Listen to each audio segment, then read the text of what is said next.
Hello, everyone. Welcome into another week of GDQ Hotfix shows. This is going to be another episode of Game Over. I am your host, Regal. Game Over is a show where we like to put on speedruns for games that are either known for their high level of difficulty or games that are being played on a higher difficulty level than normal, or sometimes a little bit of a self-imposed challenge just to make things interesting. Tonight, we have three really great runs from three really great speedrunners. We are going to, first up, have a Sekiro all bosses and mini bosses run by a returning runner, SpaceyL1. That's going to be up first. I'm really excited for that one. And then we have two runs afterwards. The first of the subsequent runs is going to be Cuphead by Grandius.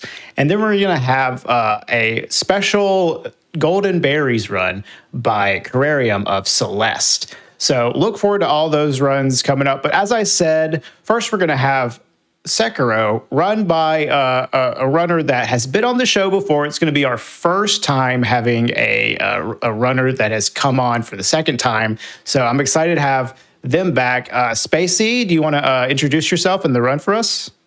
Yeah, hey, I'm SpaceyL1. Been running this game basically since it came out. Had record in a few different categories over my years running this. But I've always been an all bosses cultist, even in the other FromSoft games. So this is definitely my preferred category. And then joining me on commentary, we have, of course, the great Counter Kitty. She's a longtime Souls runner and great streamer. And then we also have Regal here. Yeah, obviously hosting the show, but he is himself a very accomplished Souls runner. But yes, not for this game, but yes. Yeah, but a little bit too big to fit on my desk, so we won't be seeing him today. But I will go ahead and start and count us in. We will start time in 3, 2, 1, go. All right, good luck. Thank you. Good luck. So first off, we have to do this little tutorial section. We don't have our sword at the beginning, and as everyone knows, if you don't have a sword, you can't actually run. So we just kind of have to hop here. It's hopping or walking, and hopping is faster. There's a somewhat annoying thing now where you actually hop faster if you're locked on. So I'm going to be trying to lock onto these enemies and hop past them without getting hit here. There we go. Sometimes that guy cycles bad and you just get shot, but it's the beginning, so... We're just sneaking our way through here, because this section's meant to teach you how to stealth through here, so we gotta stealth past all these guards as they're doing unrelated firing practice. That's got nothing to do with us. Very stealthy. Do you think this is authentic to this era? Like firing randomly? I think so, yeah. Okay. No, that's so this game is like a late Sengoku period, so Japanese Civil War. There we go. Okay. They fudged the timeline a little bit, but a lot of the stuff is pretty accurate. Yeah, we just did there a glitch grapple. That's the only place we're gonna do that glitch grapple, because we don't actually have our grapple arm yet. But fortunately, we are Spider-Man, so we don't actually need our grappling hook to grapple. Then we'll kill our first mini boss here. I feel like things already look different from the last time I saw a Sekiro run. Yeah, the hopping is different. There's some cool stuff in this route, some new tech that mostly KK is going to be explaining because I need to focus on it. But how long has it been for you, Regal, since you saw? I honestly, probably the last time you were on, but that was also a glitchless run. So, actually seeing a full, fully glitched all bosses, mini bosses run, it's been a long time. Like maybe I didn't think I knew two. that you had done glitchless, Spacey. Well, it was a challenge run. Yeah. Basically, that did glitchless. It was honestly like glitchless plus. That was a very hard run. It was like really max difficulty just about that you could do for this game without throwing anything like ridiculous out there. But it was a tough run, and Spacey did that for my second show. Well, and so you're going to see here the next mini boss that we come up to. We're going to be doing a technique called dead angling, which means that we're going to be kind of starting our attacks in one direction and then finishing them, moving towards the boss at the very end of them, so that the boss doesn't block or parry us. So in the challenge run that I did, I also didn't do dead angles, but dead angles and those kind of like corner cheeses are actually allowed in glitchless. So that's why I say it was like... It was like full honor mode. Like max, new game. It was with the... what's the other difficulty modifiers that are in this Demon game? Bell and No Charm. Yeah, and full honor mode glitchless. Like, yeah, all bosses. It was funny. And a cool run. But yeah, so we do this instead here. So there's certain attacks where he has hyper armor like that where I am going to have to hit him, but mostly this is what we're going to be trying to do, at least in early game. We get stronger tools later. But in early game, it's just like, don't let the bosses parry you, because when they parry you, they take 25% of the posture damage they would take otherwise, and you also can't finish them off by hitting them when they parry you. The same thing actually applies to the your character, is if you parry every hit, you can't get posture broken, even if your posture's full. So like the boss and like you have like very similar mechanics, but as long as you just don't miss your parries, you don't really have to worry about your own posture from a speedrun perspective. But now we're coming up to Ogre here. So we just got a stealth sugar there. We got 3 of them actually. We're not going to use one here though, so we're going to do Goshenless Ogre, and Goshenless Ogre is kind of finicky. So I'm going to take a very specific route here. I don't want that guy to see me, and then I have to kind of jump off to the side. That, so that Ogre doesn't see me. Whoops. Okay, that's fine. Didn't quite get the angle right on that, so we quit out and we try again. The early game is like really tough in like the current route as well. I guess this stuff isn't like super new now, but like pretty much every Sekiro run I've seen has a really hard early game. Yeah, it do be like that in this game, Yeah. definitely. There we go. That's what it's supposed to look like. Looks so good. And now I'm just like circling around him and hitting him. Ogre's like a weird boss. I don't think Ogre's a very good tutorial boss. Like, he's kind of just meant to teach you about grabs, but it's like, it's weird to have your first boss of this game, or like kind of your first mandatory boss, be a boss where you don't really want to parry him at all. Because like, even casually, you don't really want to parry Ogre that much. There's not much point. So it's weird, because the rest of the game you want to be parrying, but him you just kind of fight like a Souls boss almost. I don't remember if this was just because I was bad or not, but I remembered him having some like really terrible hitboxes. His grab hitbox is weird. It extends really far, like to the side in front of him, but it doesn't go out very much. And so here, this is like, we don't have a corner to cheese him, so we're kind of like, we got to do these 180 dead angles. We'll talk about them more later, but these are like kind of the next level. There's like corner dead angles that are pretty easy once you get them into the corner, and then those 180s are harder. Yeah. But that was pretty good. We got good guard pattern there. So there we like ran in a certain way that we like deliberately baited the guard into firing there. And then because he fires, it distracts the other guards and makes them run away, and then that gives us some space to fight the mini boss there. I'm gonna try the hardest skip in the game right now. Ooh. No, okay, that's fine. Nope. So I attempted to do what's called a late jump there. There are these invisible walls that kind of prevent you from like walking off of ledges, but you can like run off of them or jump off of them. So what we need to do there is we need to like kind of be running and then time our jump like perfectly as we're going through that invisible wall, so that we do like kind of a coyote run and we get like a lot of extra distance. You'll see them later, because there are some places where you can do late jumps where there aren't those invisible walls like the next one here, and that makes them a lot easier. I liked the absolute lack of acknowledgement of the snake. Oh yeah, there's a snake. Say hi to the snake, everybody. Hi, Snake. Bye, Snake. There we go. Oh yeah, I see some questions in chat. So the first Genny fight, the tutorial fight, the ruling is that we're allowed to die to that to advance. Because it doesn't really change the game state at all, like whether you win or lose. Like, you don't get any item for beating him anyway. And then I also kind of heard that Dan, the person who made this category, also just like didn't think about it until he already had routed and planned everything. So that's the other reason. Yep. Shout out to Dan Flesh. This category didn't exist for a while until Dan kind of created it. Yeah, until he proved it wasn't terrible. Yeah. Like, honestly, like at the very beginning, none of us wanted to fight the headless. That was like the big thing. Yeah. So the longer like category for this game was like all memories for a while, which has its own like memes with it. And then there was all beads as well. Yeah, true. They did both, yeah. Yeah. Okay, so I'm trying to do a quote-unquote easier dead angle here, but... Oh yeah, there we go. I'm trying to do a very fast version of it where you have to like buffer your sprint out of your turnaround to minimize how much time you need to set it up. But I messed it up the first time, but that's okay. Oh, interesting. I thought what was going on there was that late, like kind of Wile E. Coyote thing that you described earlier.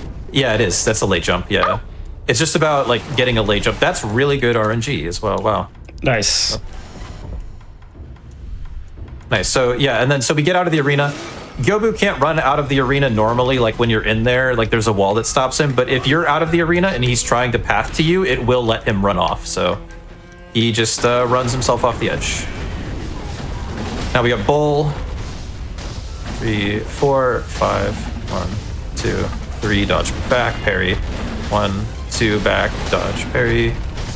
2, 3, 4, and then I need to kill him by the wall here. Because I'm finishing what's called an aggro chain here. Like so I need to be hugging the wall. Hug your walls, everybody. And so that prevents the game from saving my grounded position. It is still saving my progress, so the boss is dead. But in this game, if you have aggro on you, the game won't save your position. So we can use that to do what we call aggro chains here. So when I load back in, I warp back before Gyobu because I made sure that I had aggro on me the whole way, which will let me go talk to Ishin here, which is required to actually finish the main story. There are glitches that'll let you skip this, but like then it breaks other things. And since we need to not just finish the game but kill everything, we can't be glitching our way past this. So we warp back this way. Yeah, I remember you had like an idea for why that was in the game, the aggro chains. Yeah, the stealth death blow system that we've used a few times where you can stealthily instant kill like enemies and mini bosses would be absolutely broken in this game if you could just like walk up behind where an enemy spawn is, quit out, and then load back in with them stealthy. There's actually a few places where we managed to do that anyway. Spoilers, but... Yeah, they didn't they didn't bring the same thing to Elden Ring. So I think that clearly they just cared about that one specific mechanic. Exactly. For quitting out. Yeah. They just saw that interaction and they were like, oh. But it creates other things that you can abuse from it. It's like From Software can't exactly escape like how broken quitting out of the game is in their games. Yeah, there's a lot of things. It's an interesting fix because in Dark Souls 2 they just removed the enemy's resetting point when you quit out, and honestly that sucked. Yeah. I guess Dark Souls 2 is the only one where they really like people don't really quit out in Dark Souls 2. They really punish it. Yeah. Dark Souls 2 is a perfect game. Yeah. KK is a big Dark Souls 2 runner, especially. She's run like all the actual Souls games, but especially DS2. And I just, whenever I'm watching her and she'll like, on the rare occasions where like she'll fall off or something and die, and it's like, oh, the run's dead because I fell. And it's like, in any other Souls game, that would have been like a 2-second time loss. I'm so sorry for you, KK. Yeah. Dude, the thing is, I always automatically try and quit out. I'm a Dark Souls 3 runner, quitting out, or like, at least that's where I started, so. Quitting out is always my impulse. I remember one time I got a donation from somebody that surprised me, and I instantly quit out the game because I was startled, and that was my learned response to quit the game.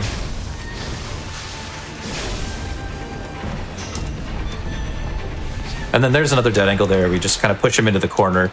So that's like you kind of freeform dead angle him until you get him into the corner, and then you can just kind of corner cheese to finish him off. Was that a lizard you just ran past? It is a lizard. Wow. Do you know things about lizards, KK? Oh, geez. I might know a couple things. Did you know that Komodo dragon's teeth are not only coated in venom, but the serrated edge also has a coating of iron? Wow. Oh, wow. I did not know that. Yeah. And now we're coming up to the first Snake Eyes fight, which snakes are not lizards, but KK knows about this fight as well, so she's going to explain this while I try to do it. I do. So Space is going to drop onto this little statue's head up here, and then specifically onto a little rust spot on the ground, which causes the fog gunman to go into yellow alert, but stabbing the boss will also cause that gunman to de-aggro on his own. And as you can see right now, he's doing a specific dead angle where he lets Snake Eyes block him once, then turning away so he gets that second hit on her, while also pushing her back towards the wall so she doesn't jump away. All of this is basically to minimize how often she grabs, which... that was a weird angle. I ended up on the wrong side of her. Was that the grab? Yeah, I messed up the parry to the grab. That's what the grab looks like when it kills you. Yeah, I've never actually seen it. Yeah, don't make that mistake specifically very often.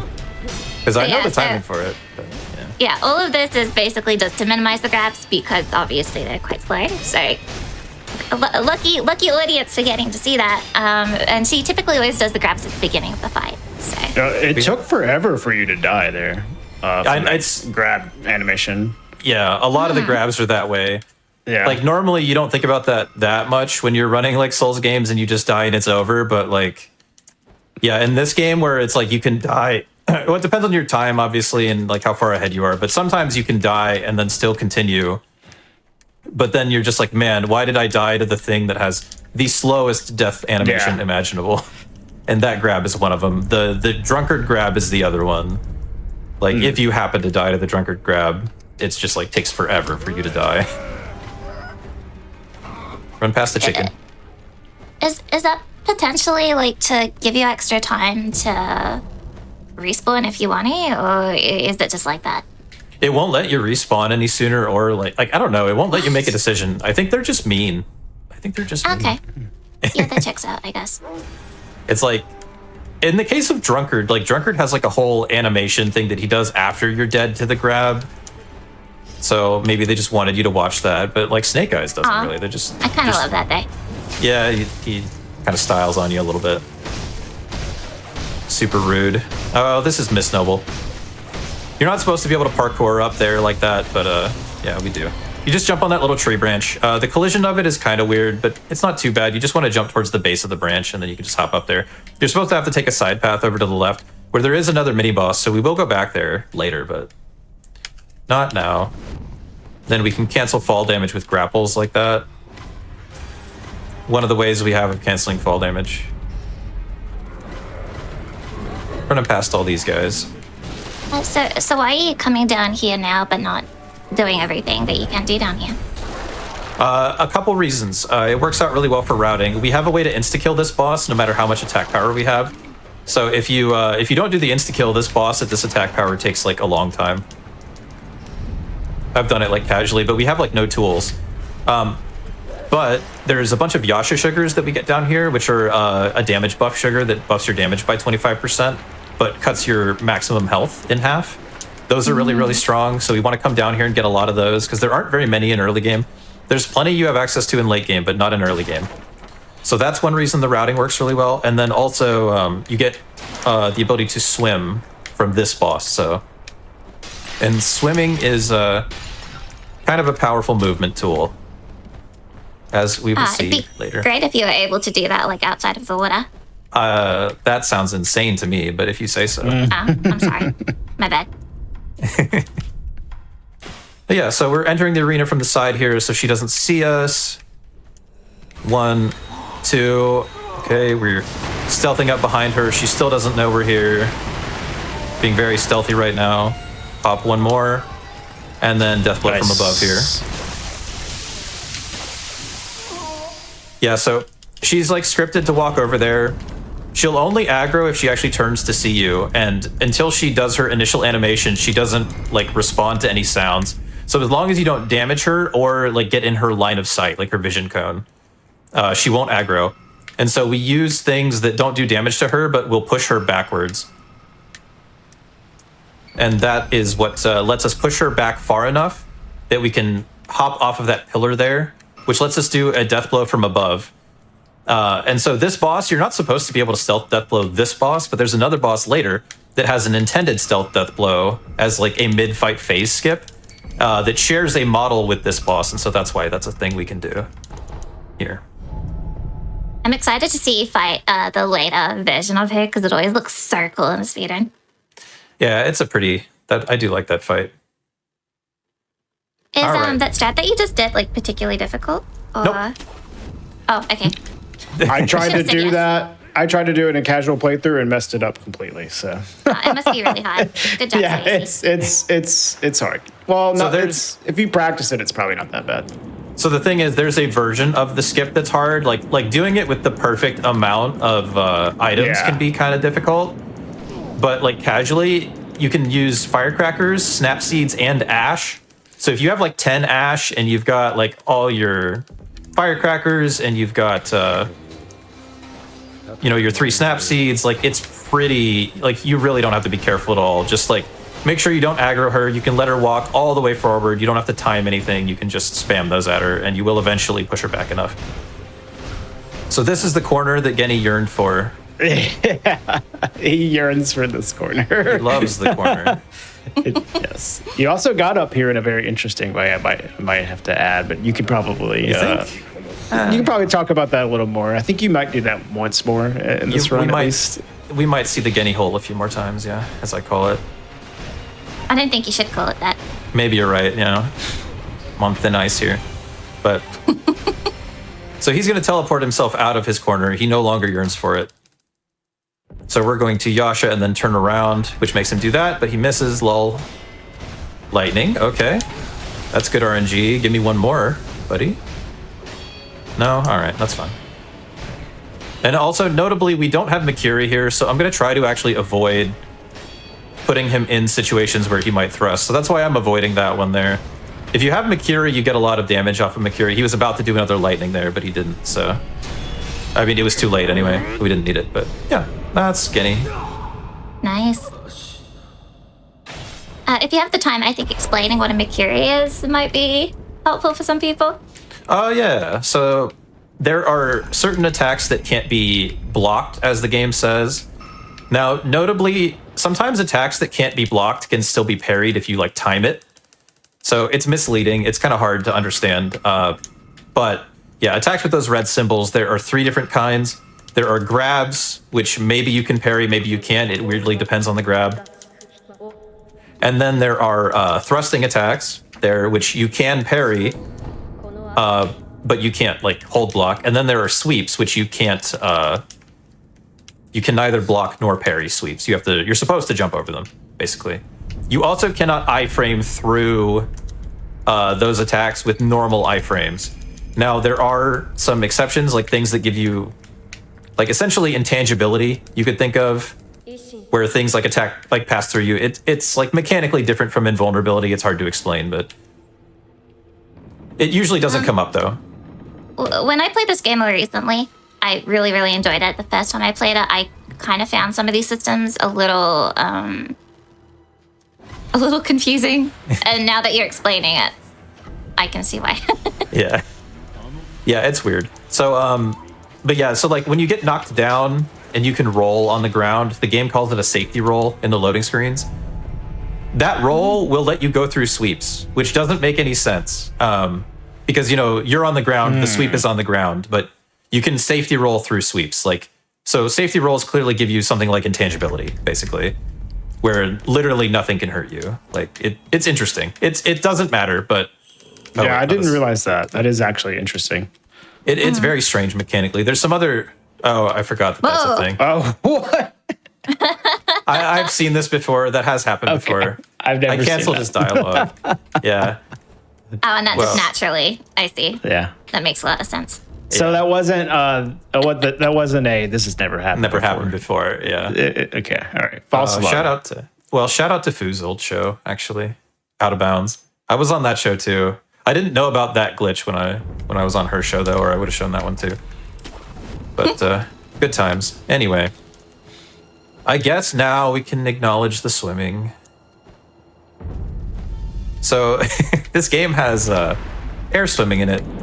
It works the way that air swimming works in like a lot of different games.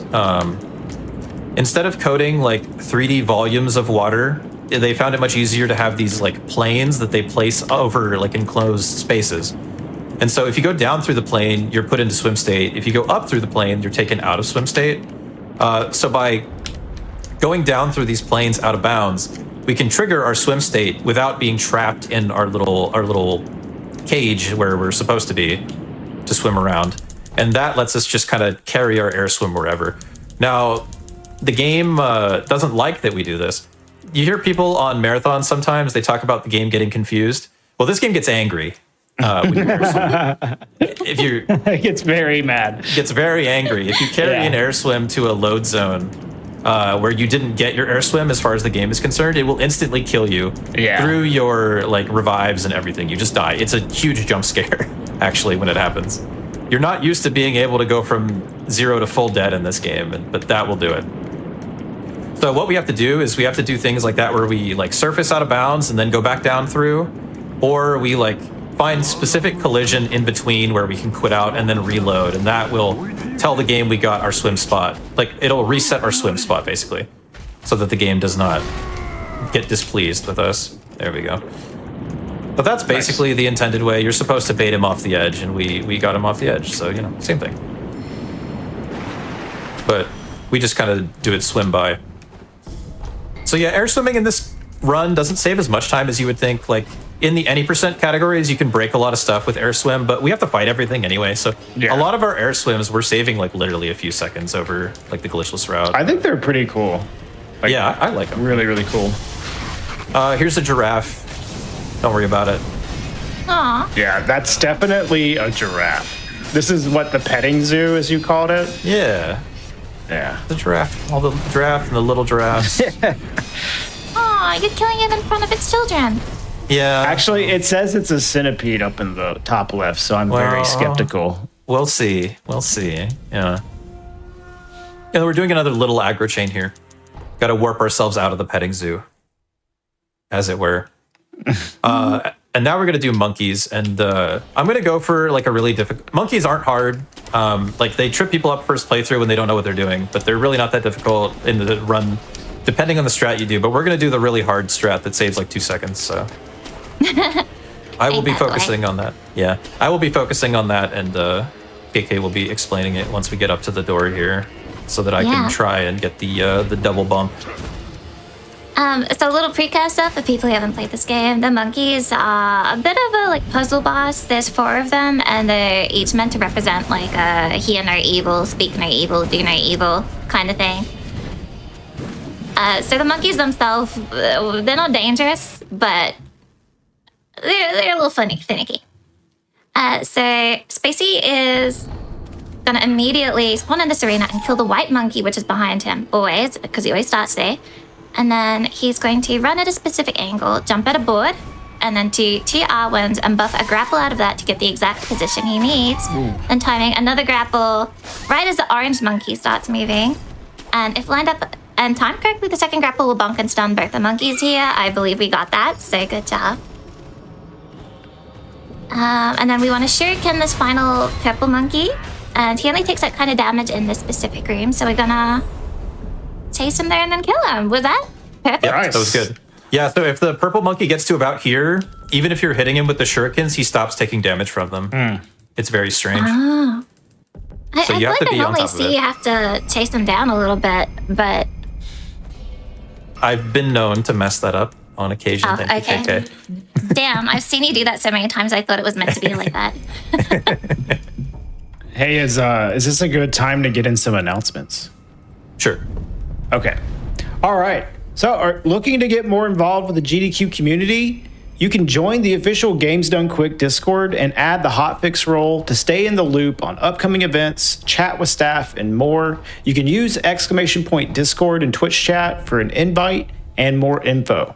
Also, catch up on past Hotfix shows, special events, and GDQ marathons over at youtube.com/GamesDoneQuick. If you're watching this on YouTube, don't forget to like the video, subscribe, and turn on notifications to stay up to date with GDQ. And back to you, Spacey. And then this is Shichi here. Just I spaced also it. want to apologize. Some of my explanation for what you're doing there, the monkeys, was a little. I missed a couple details. So just to the about people right. watching, just know it's very hard and very complex. It looked very cool as well. But this is going to be messy.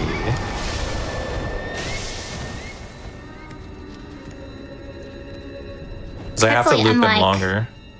Hopefully, unlike the later Shichiman that we see, or one of them. Yeah. Yeah, so you just barely have enough Yasha here.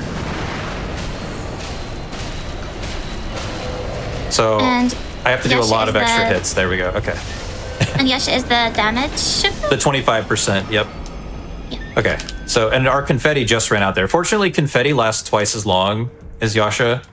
But yeah, dying, like making a small mistake on that, it costs you a lot because your buffs are about to run out and you don't have spare to rebuff.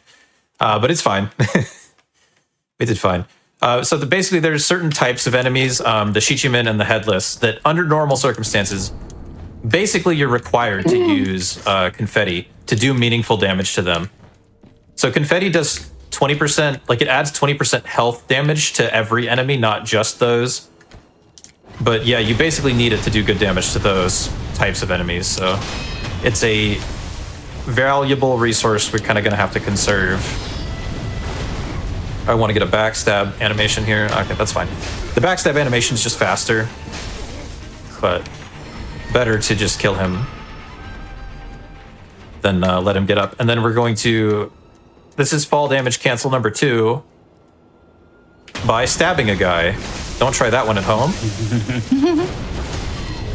Just gonna kill all those guys. Oh yeah, we got Mortal Draw, by the way. Yeah, that's true. That happened during the announcements. You want to talk about Mortal Draw? Yes. So that's going to be our main tool for the rest of the run now that we have it. So at the beginning, you'll recall we didn't have a sword. Then we talked to a kid and we got a sword. Well, we found a second kid, a stronger kid who has a stronger sword. So now we have a stronger sword. And with that, we can do an attack called Mortal Draw.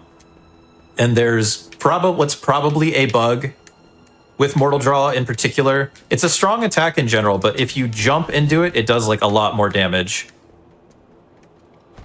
Basically, there's a skill like way later, like in the post game, that you can get called Empowered Mortal Draw that lets you charge up Mortal Draw.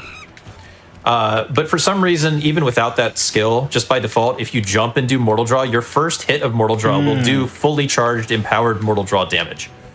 For some reason. And so that's exactly the modifier that you're getting there and how much, that's why you're doing more. But why it's coded that way, no one knows. They never patched this out, so it still works on current patch. It's a really, really strong skill. But so a lot of the rest of the run is going to be like, I don't know why I did that grapple. A lot of the rest of the run is going to be us finding ways to spam that as much as possible. Now in the bottom right, we have our spirit emblem count there, which says 17. Each Mortal Draw is going to take us 3 of those. And so there's a limit to like how many we can spam before we have to refill our spirit emblems. And then we've got this Tonto as well, which is going to let us sacrifice half of our current HP. Our current max HP, I should say, in order to get 5, like basically like blood emblems. Like think of them like blood bullets from Bloodborne. But here I'm going to buffer crouch out of that grapple so that she can't see me here, this other Snake Eyes. Don't let me start that. I'm kind of going to space away from her here. There we go. And then jump, Mortal Draw. And then I can like kind of just back away from her to go over her swing there. So you can kind of just buffer jump out of your Mortal Draw and then just, you kind of react to what she does and you can cover every option she can do to get consistent jumping Mortal Draws off there. It's kind of tricky to get. I'll go for, this looks like a good cycle. I'll go for top route. All right. We took 1 bullet there. That's fine. So top route's 5 seconds faster. It's much riskier. I normally wouldn't go for it, but I would in like PB attempts always, but normally wouldn't in a marathon run. But that looked like a good cycle, so I went for it. We got hit once, but. How many different cycles are there? It's not just, it's a little bit more complicated than that, than just like specific ones. 2, 3, 4. Sorry, I had to count. This is the giraffe, by the way. See in the top left. Yeah. This one looks more like a giraffe shirt. Yeah. So that's why you can see in the top it. left corner it says Spacey was correct. Yeah. That's what I'm reading from that. But we can use a pellet here to get some backup health. There we go. All right, anyway, sorry. Yeah, so it's just like, you want to make sure that, like, you want to manage your camera because, like, how you move your camera affects how enemies, like, aggro and behave in this game. So you want to make sure especially the gunman, it's really relevant. There's, like, a couple places where it kind of matters, but there is really important. And it's not like you manip a specific cycle with your camera movement. It's more like, if you always move your camera the same, you'll always have, like, a set of cycles at least.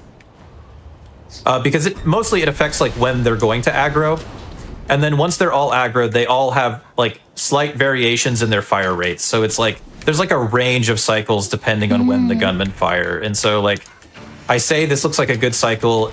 There's like one gunman in particular that I'm watching because the real fear with Top Route Gunfort is if I get shot right before I get that first grapple, that bullet will kill all my momentum, and it will also put me in a health range where I will instantly die if I fall off, basically. You grab this actually for safety. And yeah, and then I would have to, like in a real run, you have to run back minutes. So yeah, that's the real fear. I've seen so many runs die on Gunfort, so yeah, I know it can be rough. And this is Ape here. So Ape also has a weak spot on his head, so I'm trying to free aim my mortal draws to get maximum damage here. There's like a lot of, that was a really bad hit, that last one, but there's a lot of variation in the cycle you can get and make it work. But if you do it perfectly, oh, I forgot to Tonto. Okay.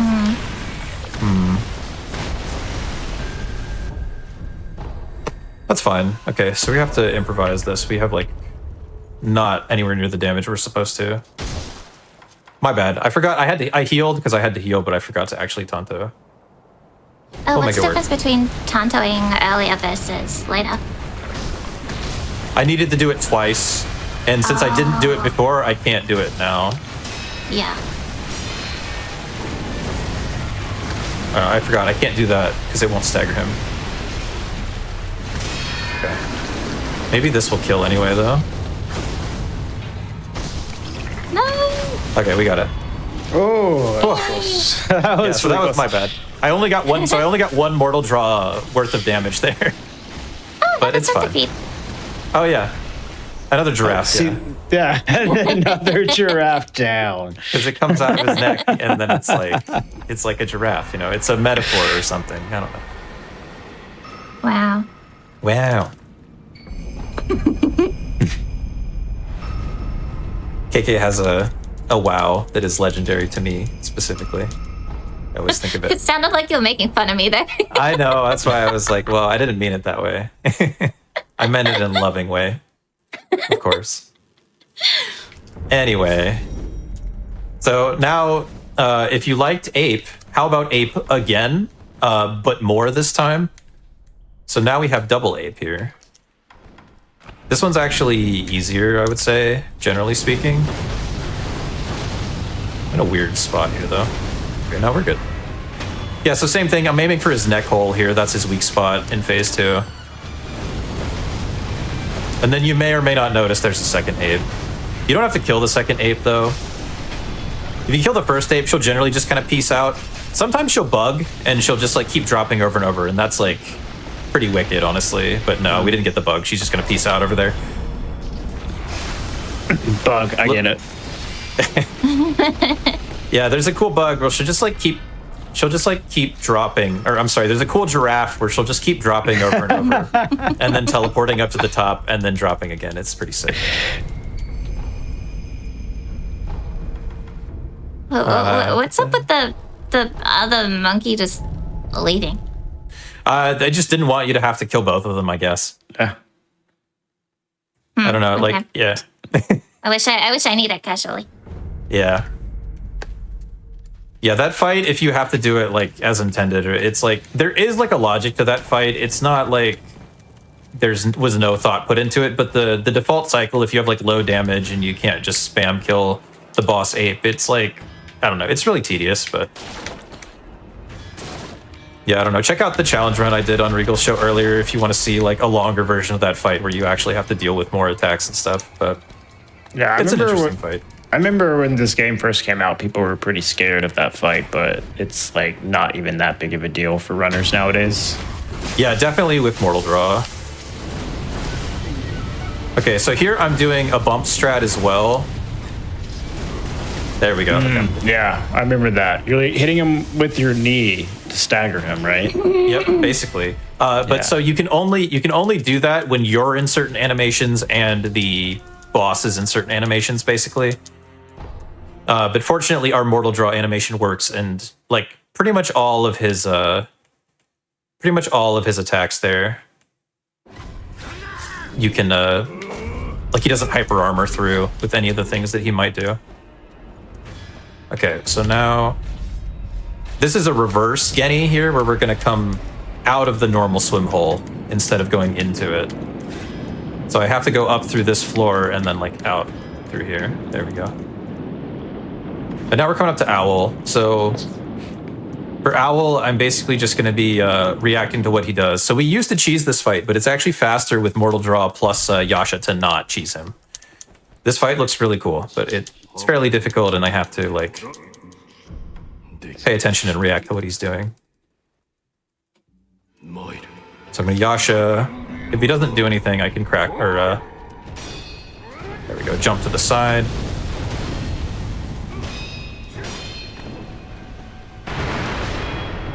He's screwing around. Okay, thank you. Okay, that was a slow phase one. We've got extra emblems, but we don't need extra emblems. There's like a lot of attacks you can punish, but too early. Okay, well that's lucky at least. Right, so basically he has Spacey taunted at the beginning of the phase 2, which is sacrificing his health in exchange for blood emblems. And then he's just going to try and maneuver Al towards the exit.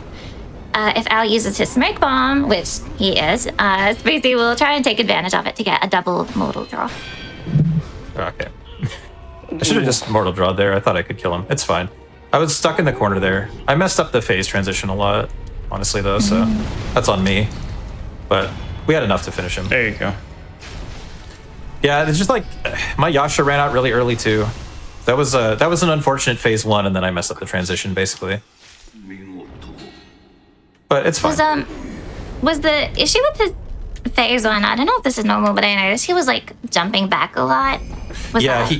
Yeah, exactly. You need, there's like a lot of different attacks that you can punish, but then there's like a few that you can't consistently. And like the jump back shuriken throw like that is one of them that you just like, there's not like a consistent punish for it. You have to follow him, and then like he should do something punishable right after that, but he just like, yeah, repeatedly didn't, unfortunately. Okay, but we can take our break. I'm gonna do a quit out here to warp Emma here right now, so we can take our break here. Sure, sounds good. Okay. Well, before we take our break, I just want to thank everybody for supporting GDQ Hotfix with your subs, Prime Gaming subs, gift subs, and bits. Your contributions help keep our shows running. If you're enjoying the stream, consider subscribing for exclusive emotes, ad-free viewing, and access to chat during replays. You can also always support the stream by sharing the Games Done Quick channel with your friends. Okay, we are going to go on a few minutes break here, though. Just take a pause in the run. So if you want to take care of yourself by getting up and using the bathroom, or getting a stretch, or just getting some food for yourself, a snack, we'll be right back in just a few minutes to finish out the rest of the run. So stay right there. We'll be back.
Hey, y'all, welcome back. We are here with Spacey, L1, and KK, Counter Kitty, doing a really, really cool Sekiro, all bosses and mini bosses speedrun. We just came back from a break. Spacey, you want to go ahead and take it away for us and get the rest of the run going?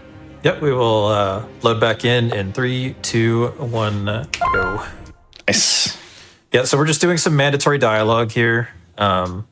Fortunately, we can skip through the dialogue faster than you would casually. If you have subtitles off, then you can cancel the dialogue by hitting the start button instead of mashing through it, and it will count that dialogue as read.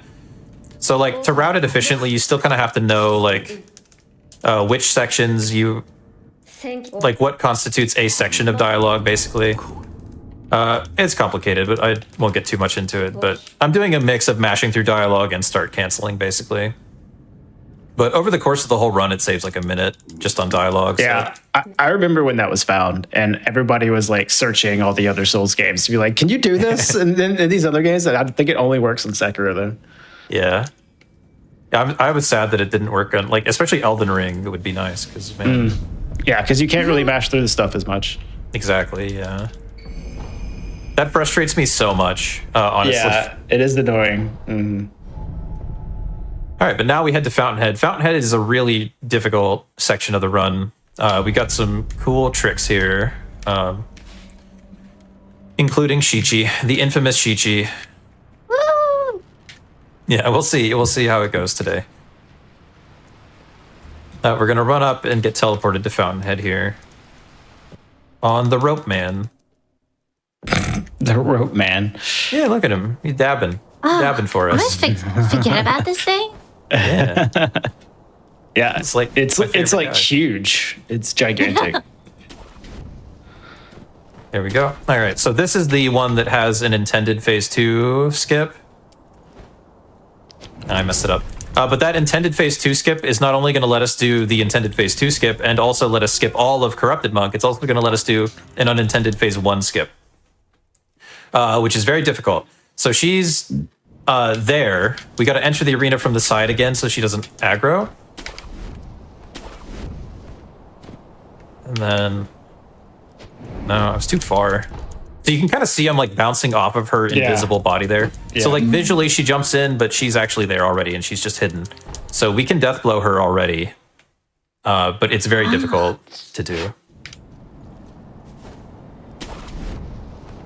See, this is one of those things like that I've not seen you really mess up before, so I didn't know that's specifically how that works. I tried to quit out too fast and messed it up. Yeah, I don't... Usually, this is like... I'm very streaky. This and Shichi, honestly, because they're very similar skips, actually, in terms of the way they work mechanically. Mm-hmm. Where you're getting a death blow that you're not intended to be able to get. And so it's like... It's very finicky because there's like a lot of different ways you can get it, but they're all fairly precise, so it's like... Can make it very hard to understand, like, why you're missing it when you're missing it. This kind of just isn't, it's like not feeling right to me. I'm not sure exactly what I'm doing incorrectly, but I'm like at the wrong angle. Or I'm like jumping too far.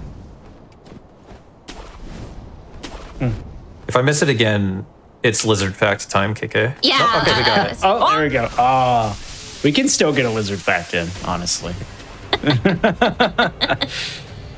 And then this is the intended phase 2 skip. Yeah. Nice. And then I step here. Akko's. This is new, Regal. Okay. Oh, early. 1, 2, 3, 4. Jump through. Jump through. Dodge. Mortal draw. And then I missed the first mortal draw. So Yeah. But yeah. Actually, you probably saw that in the challenge run. I think that was in the challenge run, but... Maybe. Yeah, the jumping through that is pretty difficult. But you get like a little bit of intangibility basically when you're jumping. Like when you're in that jump squat, especially when you're like jumping to the side. That's what we're making use of there. Wow. Jump squats mentioned. Yeah. Any smashers? Yeah, I know. I definitely weirdly do that. I'm not great at Smash, but like I watch it a lot, so I weirdly will describe things in this game via Smash terms sometimes. But yeah. So we're not supposed to be able to swim this way. We're supposed to die to the lightning, but you do 3 strokes there. You take like half a beat and then dive and then swim forward. And then he'll just miss you with the rest because of the way the lightning cycle works. And then this fish also is supposed to be, like, you're supposed to sneak past the fish, but if you just kind of take this path here, he just doesn't have like a line of attack that'll hit you because he only has like specific scripted attack animations, kind of like the snake. So as long as you just don't go where he can hit you, you just swim past him. I feel like that saves so much time just doing that like lightning skip there. Yeah, yeah. It was found pretty early, but otherwise you have to go all the way around to the left. Yeah. It's really, really slow. But now we're going to start Chi-Chi. KK, you can go ahead and start the explanation. So you guys have heard Chi-Chi be mentioned a few times already. Hopefully it's not going to be a big deal, but we've got a finicky skip coming up called the Chi-Chi skip because we are skipping on a Chi-Chi. Basically, every enemy in this game has a distance in which they'll deload and another range at which they'll de-aggro and recover all their health. The Chi-Chi men enemies specifically have a really large aggro range, so you can deload them without causing them to recover their health, which is what Spacey will be abusing here. He's gonna initiate a death blow on this guy right before he hits the ground, which will cause him to get the death blow and simultaneously warp him back to the top of that building. This prevents Chi-Chi from aggroing, so Spacey can initiate the rest of the skip from a lower platform and get another death blow to finish the fight without having to use the confetti buff that he normally would. But we're gonna do this a few times. Did he get the when he had to reset the area there? Yeah. I know that sometimes you have to reset the area, but it's You run out of health. Totally. Okay. Yeah, because you only have so much health. Like I'm taking damage every time I fall, so that's why I can heal it off like once or twice, depending on if I had to use my backup pellets already. Okay. Oh, So that's right. what it is. I was thinking, I know sometimes if you get it on the first attempt, you have to like hit the ground and reset to get the Chi-Chi to de-aggro. Yeah, we don't know why. We don't know why that happens. But yeah, it's the first attempt on each reload. So we can talk about it if it happens. But lizard fact time. Yeah. Yeah. Did you know the tiniest known reptile is a nano-chameleon, and it's no bigger than a sunflower seed? Wow, that's extremely small. How did anyone Yes. find it? Yeah, I know. It's It's and it's like a a pill. chameleon. Oh, and I have also a chameleon fact, that although the color changing in chameleons actually does have functions and camouflage, it's most commonly used as a social signaling and like in reactions to temperature and other conditions. That's Saying the extremely, chameleon. extremely Yeah. interesting. The chameleon Thank has you so conditions, much. you're saying, KK? That's an inside joke, sorry.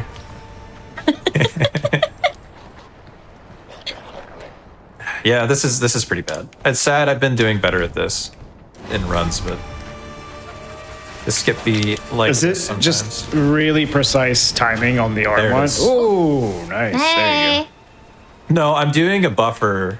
Okay, now I have to splat because the health bar. Yeah, so I had to do an extra splat, but that's not like a big deal. So we wait and then do that and then bop and then there we go. Okay, that could have been worse, honestly. No, so we have like that mortal draw that I'm doing. That's a buffer to make sure I can mash the input. It's just like the angle. But like I said, it's weird because there's like a lot of different angles that work, but they're all like fairly precise. So it's I see. So you're buffering that input. But yeah, the R1. You So have to that's land not the just hard right. part. Dan is Yeah. actually the one who found the buffer for that. Yeah, that makes to be sense. fair. But yeah, it's still like the positioning is still really specific. Okay. There we go. the way you destroy that guy and then his corpse like falls off the branch. Yeah. With this like money falling out of his pockets. Yeah. Fortunately, we don't need that money in this route. That used to be a thing. You had to be kind of quick about it, but Oh, Like, it's not a big deal, but like, yeah. But no, we don't need any money in this route anymore. Why is that? Well, we used to buy Changed. confetti. We used to have to buy confetti, but the fact that you kill this Shichiman without using confetti means you only need the 6 that you can pick up, basically. Oh. So that's why. And then, yeah, we go underwater and kill that headless. So you don't actually need confetti to do damage to that headless, but you still get a damage buff on top of the normal one from having confetti. And we need to use a Gotchin stealth sugar there to not get harassed by the twin that's like launching stuff at you as you do that. And so that's why we use confetti on that headless anyway. And then Bull here. So you can do a death blow from above on Bull there, but it only does like 40% of its health or something in damage. But instead you can also drop down behind Bull and then Firecracker. And if you Firecracker Bull when Bull's not aggroed to you, then he'll go into that death charge immediately, and then you just have to kite him into a wall. So that's why I hit him once, so that to make sure that he was like following me, and then I led him over to that wall so that he would die expediently. Oh, we're almost into late game now. We've just got a bit more dialogue to do. Did you have more announcements, Regal? Yeah, is this a good time? It is. To do some more? Be advancing All some right. stuff. So, are you curious what's coming up on Hotfix? Check out this week's schedule and explore our full season lineup at gdq.gg/hotfix. Also, Summer Games Done Quick 2025 will be live from Minneapolis, Minnesota, July 6th to the 13th. If you're interested in attending, make sure to register for the event by May 26th. So that's coming up pretty soon. Use !SGDQ in Twitch chat or visit gamesdonequick.com for more info. And back to you, Spacey, with the dialogue that you're skipping through. Yeah, we get to quit out. I love quitting out. Yeah. That's all we want to do is quit playing the game. Classic Big day. speedrunners. Big day for quitting out fans. And I keep trying to do that. So there's like a little aggro chain that saves like 2 seconds in-game time here that I normally do. That's pretty cool, but like, you know, it is obviously a lot slower RTA. So we're just going to pick this up. We shouldn't need this Gotchin, but we have it as a backup now if we do need it. But there's no reason for me to do the aggro chain that would actually lose us RTA here. So gonna just hop up there. We get to do that parkour, which is cool instead. It's like a little faster than running around. And then we got one more underwater headless. So here we have a Yasha to spare, and Yasha is gonna boost our damage more than the confetti would, even if we had spare confetti. So this is where it's relevant, like I said, that you don't actually need Yasha, or you don't need confetti to do damage to underwater headless. There's like a logical lore reason for that. The confetti is confetti that's like blessed in the fountainhead waters, and the water in the game is like runs downstream from the fountainhead. So it kind of makes sense that they'd be vulnerable anyway, but I kind of think they just didn't want to make an animation for you using confetti underwater, so they just made that choice. I respect it. I think it's kind of a cool reason. Yeah, there's some justification. We run around behind this guy. He's got dogs over there, so we ran up over the ceiling so that the dogs would not get involved. He's got And then I can dogs. just- That's pretty cool. Yeah, he's a cool guy. The friend that I'm staying with also has two dogs that are also very cool. Just want everyone to know that. Yeah, And but you're you probably jump over not them, so you don't have to fight them, backstack. let's say. Yeah, I haven't had to fight them the entire time that I've been here. It's been awesome. Yeah. I don't think he'd be as thrilled about letting me stay here if I was fighting his dogs constantly, so. Anyway. We got one more headless over here. So here, this is, I think, our first land headless actually in this route. Yeah, I think so.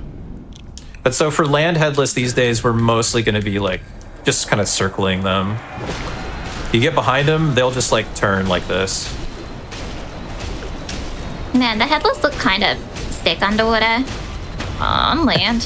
Yeah, not as excited about them on land. I feel like most people do not like this enemy. No, like I said, this was the reason that this category did not exist early on. If people wanted a category that was like all bosses, but they did not want to have to fight headless, basically.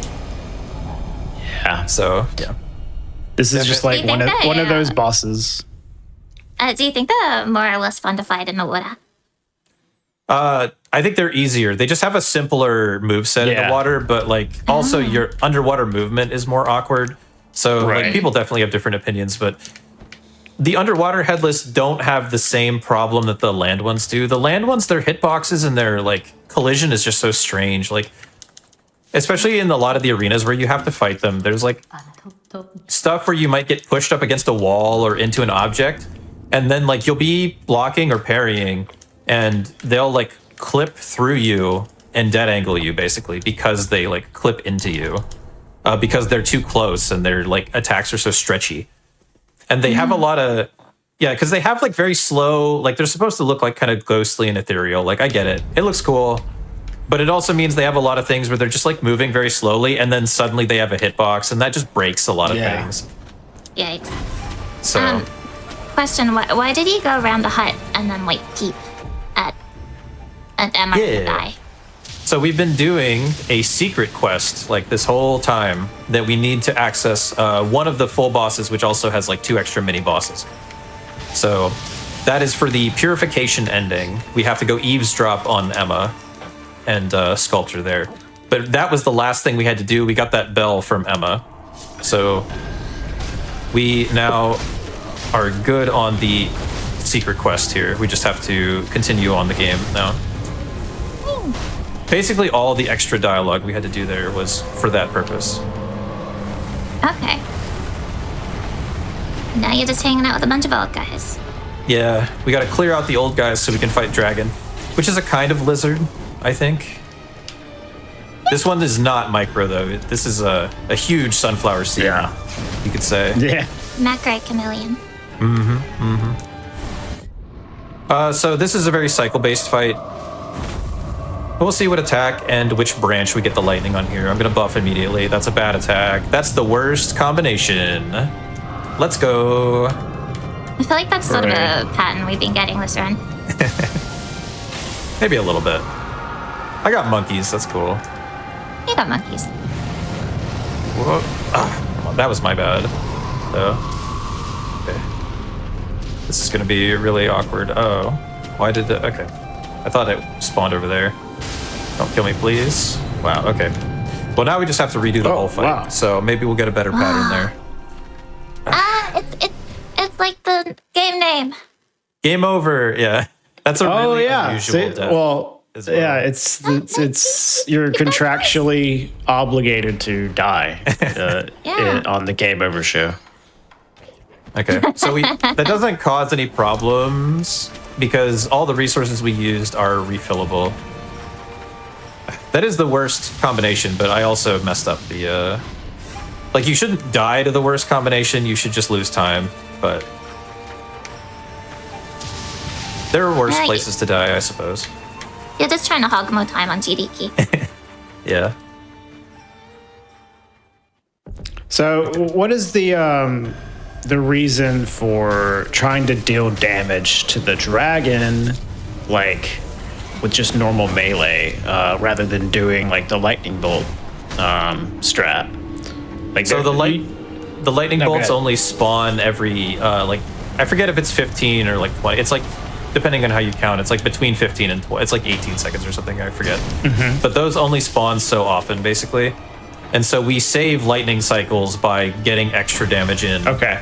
So you can deal enough damage with your melee attacks to skip a lightning cycle. Yeah, you skip several actually.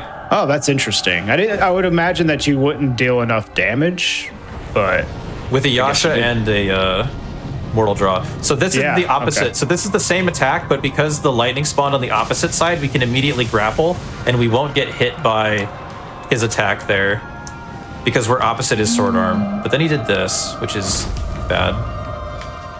He wouldn't normally be able to do that. And he's... Why is he tripling again, man? Okay. But this is like a re-aggro, so his patterns might be different because it's a re-aggro as well. Unfortunately. He's spamming triple. Okay, that's fine. We get to... Yeah, that is a lot of damage. Wow, I actually never really paid attention to how much you do on that. Yeah. Yeah, will that do it? Yeah, okay, that will. Okay. So yeah, his pattern, like, I think he might just be able to do different things. He shouldn't be able to do the wind there in, like, your first fight, basically. But honestly, all bets are kind of off in cases like that. The way that RNG works, and like, so like a lot of the older FromSoft games, the RNG is basically just, where are you in relation to the boss, kind of? Like, are you far away or close? And then like, just completely random. It's why in like the older games like DS1 and stuff, you'll see bosses repeat attacks a lot more. Whereas in the modern games, like the way the RNG works has gotten more complicated. Like they tend not to repeat most attacks as much. They tend to more cycle through their attacks. There's like lots of stuff like that. There's some cases in this game where it's like, it seems like bosses will do different patterns depending on how much room they have behind them and like complicated stuff like that. But yeah, without getting too much into the weeds of specific examples I could name, the fact that this is a refight is enough that we can get different patterns like that would not normally be possible on the first fight. Oh, I forgot to do the thing. Oh well. I was waiting. Yeah, my bad. You can clip, I forgot because I died. You can clip your camera into Dragon's head there and you can see his eyeballs. But only during a specific part of his death animation. So you have to like be on top of it. It's not faster, it's just funny. And then Spacey always goes like bulls and the crowd goes absolutely insane. Yeah. All right, so now we're in late game, which is cool.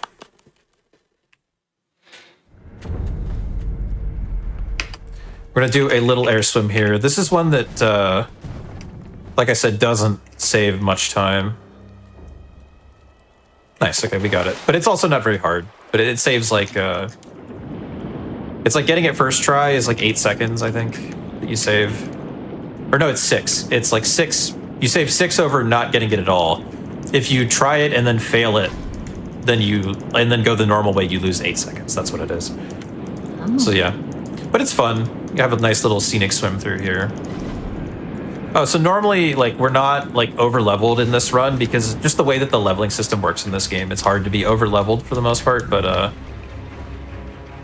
this is the one exception. We're super over-leveled. We're just gonna one-tap this guy. So I'm just trying to get good death animations here. That's literally all I'm trying. There we go. Okay, so that was a bad first phase, but a good second phase. You want to kill him in second phase with a backstab, because it's really fast. But if you finish first phase with a backstab, it takes him forever to get back up. So that's why you don't want to do that one. And he tried to give me his back there, which would have been slower. And we got to go talk to Dad here. So yeah, this one particular section, we're going to just be bullying things through sheer levels. Because this is kind of meant to be an early game detour, but it is completely optional, so we save it for later. A little late jump there. Nice. I kind of like speedruns where you're so clearly over-leveled that you're just destroying everything. DS2 RBO, anybody? That's maybe an egregious example, though. I love DS2 RBO. That is not a very normal speedrun. Yeah. I like the RBO everybody, as if most people are familiar with that, right? Yeah. Oh, man. Oh, shout-outs to Nubist, honestly.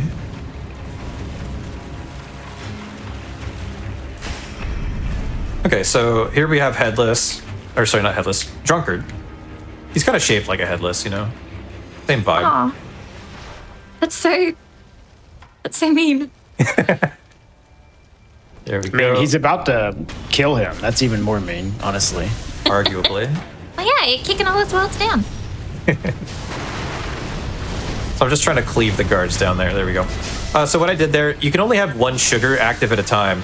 But what you can do is you can use a stealth sugar, get up behind him, then use a damage sugar, and then immediately backstab him before he aggroes. And that's what we do here to like kind of effectively get the effect of both sugars. And there I walked slightly to the left so that that archer aggroes like a little bit earlier than he would if you take like the perfect line. And that causes him to back out of the doorway there. Otherwise you have to like jump past him or hit him or something. So this is Butterfly. Like I said, we're super over leveled. However, the strat for phase 2 here is actually pretty tricky. So when we get there, I'm gonna let KK just explain that. Because that's phase 1. So take it away. So Spacey's going to position himself and time his mortal draw very specifically. He needs to hit her right as she lands so that she takes full damage but still has hyper armor, so she won't stagger. This will let him immediately hit her with another full damage mortal draw and then another jumping one towards her as she steps back to finish the fight. Yeah. Nice. Oh, that was nice. Yeah, that first jump is just like pretty difficult to time. There's not even like an obvious visual or audio cue. It's like I'm watching the position of her knees like as she's preparing to jump, but it's not like it's hard for me to explain what I'm looking for other than just I come to memorize the movement of her knees and her jump animation. Yeah. A lot of speedrunning is becoming weirdly familiar with specific floor textures and animations and things like yes. that. I honestly prefer the more vague you are about it. Don't describe why you're looking at knees. We don't need to know. My bad. Yeah, I've become very familiar with a couple of rocks in Dark Souls 1. That's the funny thing when you're learning like soul skips as well. A lot of the time, it's like you start a skip and you're like I don't know this floor yet. I'm not yet acquainted. I can't learn the skip yet. And then you have to take someone. Line up and it's like, oh, there's 3 white pieces of dirt on the ground. Yes, and you want to line up the first one. There's a couple of dots right here. You need to line this dot up with this dot, and then you haven't met any of these dots yet, but you will become intimately familiar with them. They'll become your best friends. Into the hole. So now we're gonna go kill Demon of Hatred.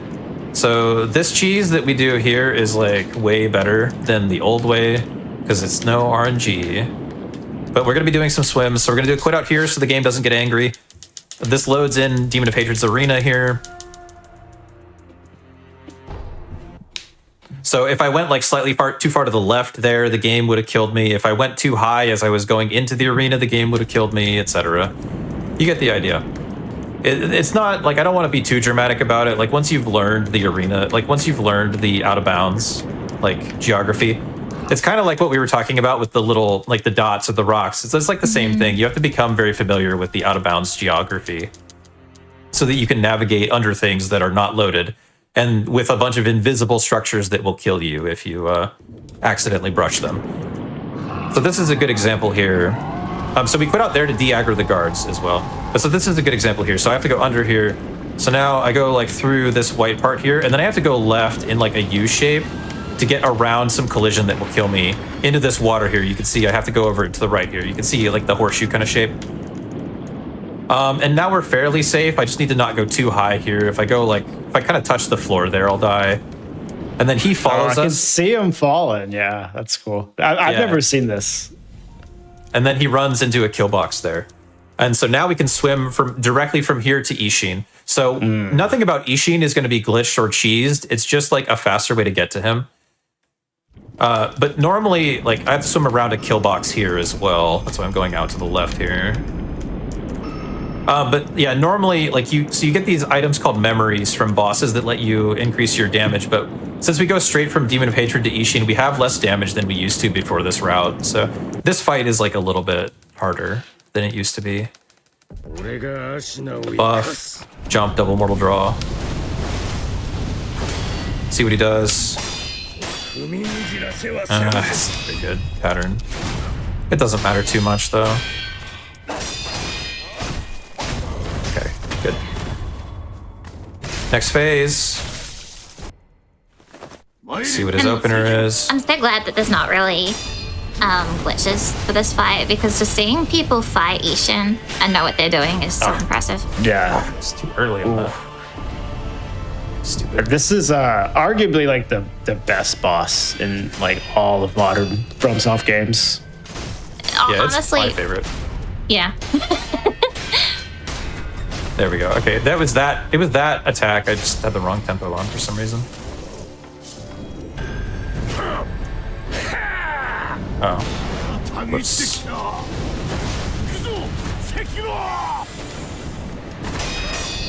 It's fine. For some reason, I just like did the wrong thing entirely. We're like casualing this now. Ooh. Why is my brain not working? It's fine. We have enough health for the lighting though now. Okay, all these stats are scripted. This should be fine. We have no Yasha now though.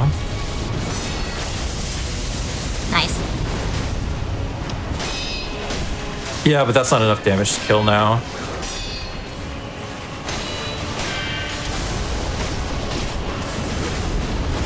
Okay. Nice. Drama or something. Does he always go straight into the lightning attack on third? If you position correctly, you can, depending on where he's at, sometimes he'll just AFK and not do anything, which is really, really bad in the run. Ugh. So, not clean, but it's fine. It's actually really, really bad to die there as well. You lose like a lot of time and you waste resources, so that would have been a very frightening place to die. It would have, but Would you have did. been. Yeah. Yeah. Oh yeah, remember I said we were doing the secret ending? That secret ending would let us spare Kuro's life, but we haven't done it yet, so we have to kill him here. Because we have to trigger the credits, but we don't have to trigger the credits at the end. We just have to trigger them at some point. Unfortunately for Kuro, routing dictates that he dies, even though we do everything we would need to do to save him. It's a little bit awkward. Yeah. That is unlucky, honestly. Yeah, that didn't used to be too the bad. case. Yeah. I used to like waste like a frame sometimes to like Yeah. way back in the day, waste a frame to do the good ending. Just to Aw. go down one input. But And now you're evil. now I'm evil. I have no choice. 1, 2, I want her to jump away here like that. Firecracker, jump behind. Lets me finish phase 1 with a backstab so she gets up faster. Same cycle here, ideally. Please jump back, thank you. That's Orin. So we're over leveled for that one a bit as well, because Orin takes forever to kill otherwise, because she loves to like kind of be invulnerable and do jump backs otherwise. It's her favorite thing. To be fair, I would probably just do the invulnerable twirl all the time if I had the option. Like just in real life, I'd just be twirling all over.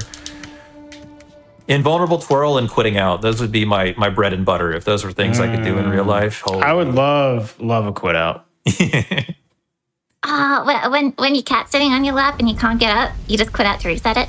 That's literally me right now. That's why I couldn't take a break. Can't disturb the cat. So this he has different things he can do, but I'm like doing the same things either way. Yeah, so I want to make sure I finish phase 1 in a specific spot so that he'll try to jump back to call the dogs. That's that guy's thing. He's trying to call his dogs, but we just don't let him. And then that lets us do like that double punish there as he's jumping back. That's good. You don't want them to get involved. Yeah, no. They can stay safe. So this is what I was talking about here, where we can use a quit out to cheese a death blow. So 1, 2, 3. Pop. Kill the ads here. 3. And then quit out. And then I made sure I did my positioning so that it saved me just behind Drunkard. Instead of like, you know, in a place where I would be in his line of sight. So we load back in, I can buff immediately. And start the fight with a backstab. Best of both worlds. Double mortal draw, react to what he does.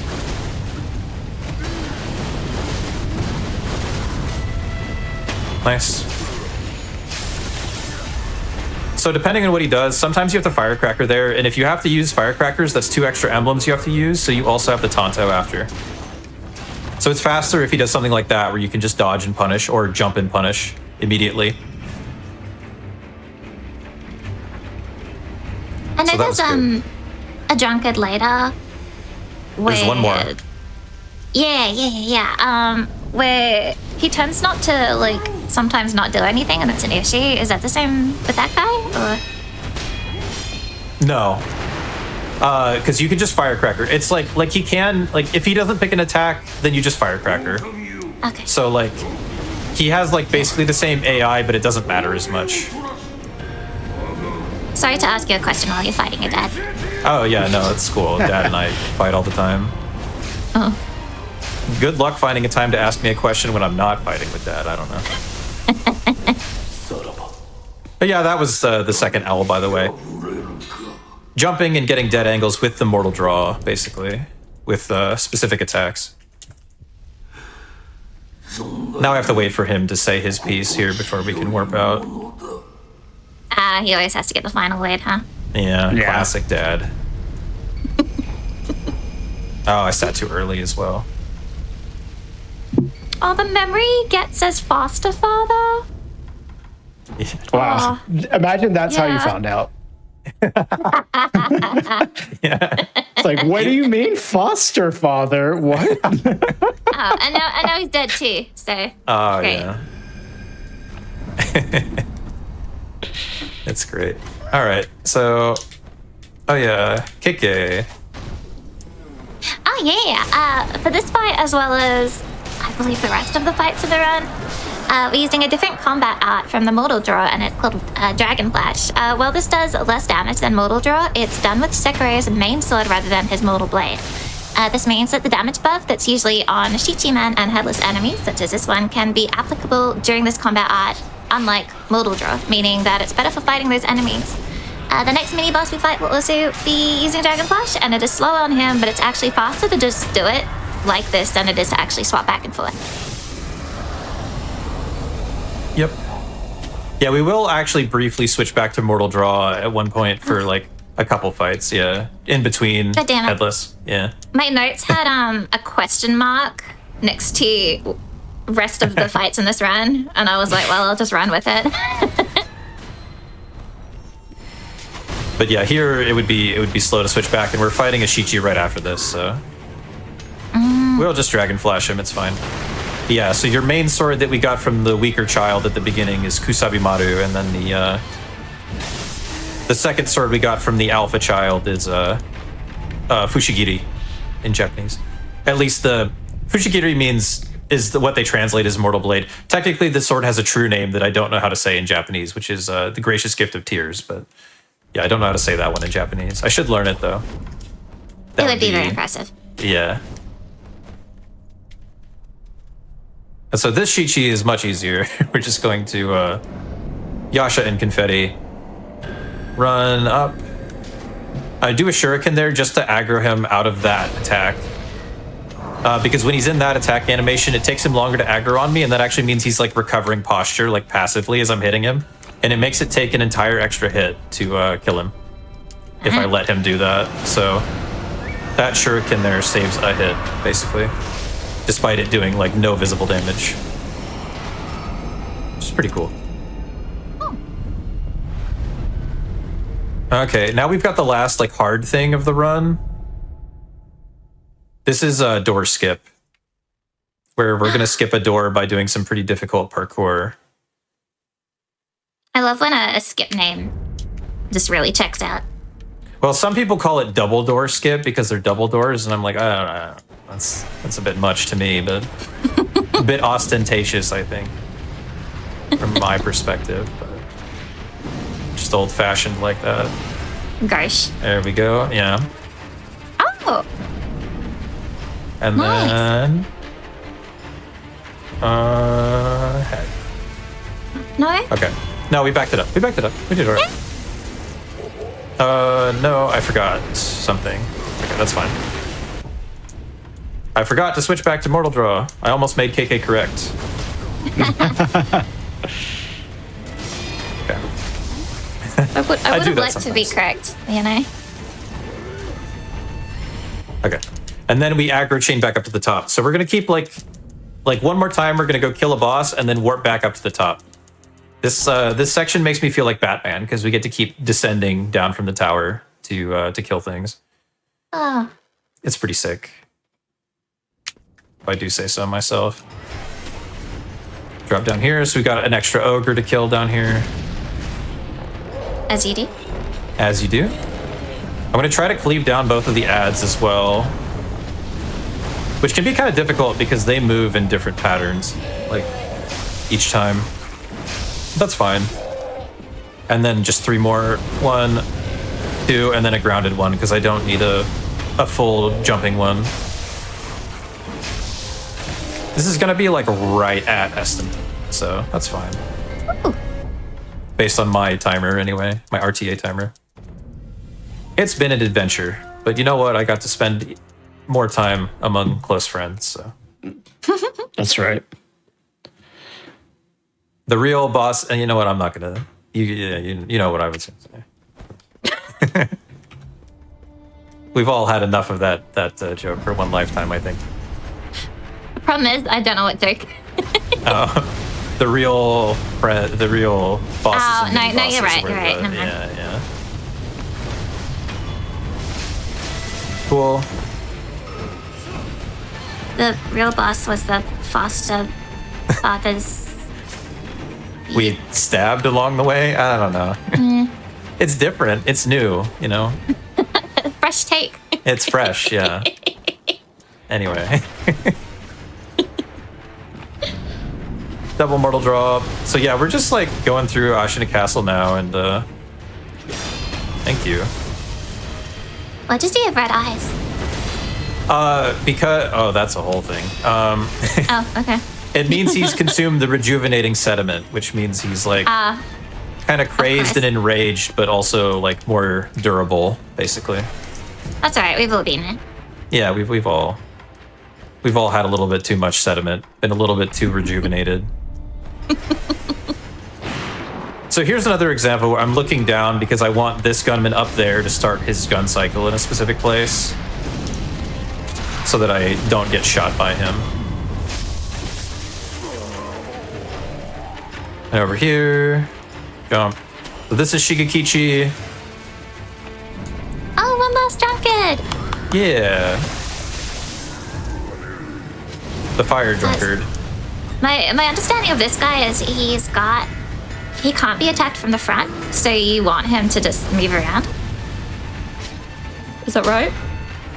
Yeah, so you can pull his armor off with the spear if we had the spear, which we used to have the spear, but yeah, we don't grab the spear anymore, so you just want to jump behind him. But if he's not doing anything, then if you try to jump behind him, he'll just keep like turning to face you. So that's why we need him to do attacks, so that we can mortal draw him from behind. I played it really safe there. I could have killed him earlier, but at this point, it's like we'll be underestimate just barely if we don't die. So I'm just gonna like just make sure I kill everything. It'd be really be if he had to take off his armor. We'll see. Yeah, you used to actually take off his armor and bait him into an explosion. It was like super cool, but it was like, But, this sounds really mean. well, yeah, it was also finicky. Like I'm glad this way's better. Okay, no fast opener for this fight. That's fine. So this is the final boss here that we do in the run. How impressive! It's a headless. Another headless, yeah. And then Dragon Flash, R1 Dragon Flash. And then time is when I quit out here normally. All right. Nice. Great run. We did it. Spacey. No, we got through. Yeah, you know, underestimate and everything. I'm okay with that. I had a great time, everybody. And we learned so much about lizards along the way. We did a whole lot about lizards and giraffes. Yes. Oh, Can so I- let can me. Oh, what was it? I have one last lizard fact, and it's my favorite. Okay. Some lizards drop their tail when threatened by a predator, but can regenerate it back. And if that particular species of lizard stores lots of fat in its tail, it may return afterwards to eat it. Nice. So let me just say, I'm like, my living situation's weird. So I'm like, I drove like several hours away to come to a friend's house, Haunter Noir in chat, if wanted to give him a shout out. So he does also stream. So if you want to give him a follow, definitely do that. He's a good guy, and really nice of him to let me stay here and do this show from here. Shout outs to KK, who's been really cool. Like, I don't know, we've been he's been really helpful to me through a difficult time in my life, in addition to just being here. And she's an incredible streamer, really underrated. She makes all of her emotes and stuff herself. I love her stream, love hanging out on it. So please give her a follow. Definitely. And that's pretty much all I had to say. So can take us out, Regal. Well, thanks for having us, Regal. Yeah, thank you so much for that run. Thank you so much for being here, KK. That was a lot of fun to have you two on, especially you again for this, like having you on the second time, Spacey. Like it's amazing to see you play Sekiro. You're so good at it, man. But yeah, we're going to go ahead and go to break and get ready for the next run. We have a Cuphead run by Grandius coming up just after this break. So stick around for some more speedrunning after this. All right, we'll be right back.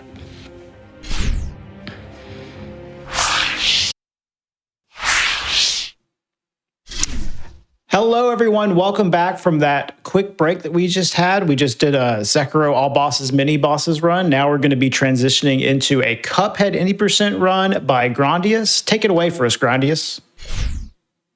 Yeah, hello. I'm super excited to run this for you all today. I'm going to be doing version 1.1 plus, which basically the original release of this game was super broken, and they patched out some of the glitch, like the weapon swap glitch.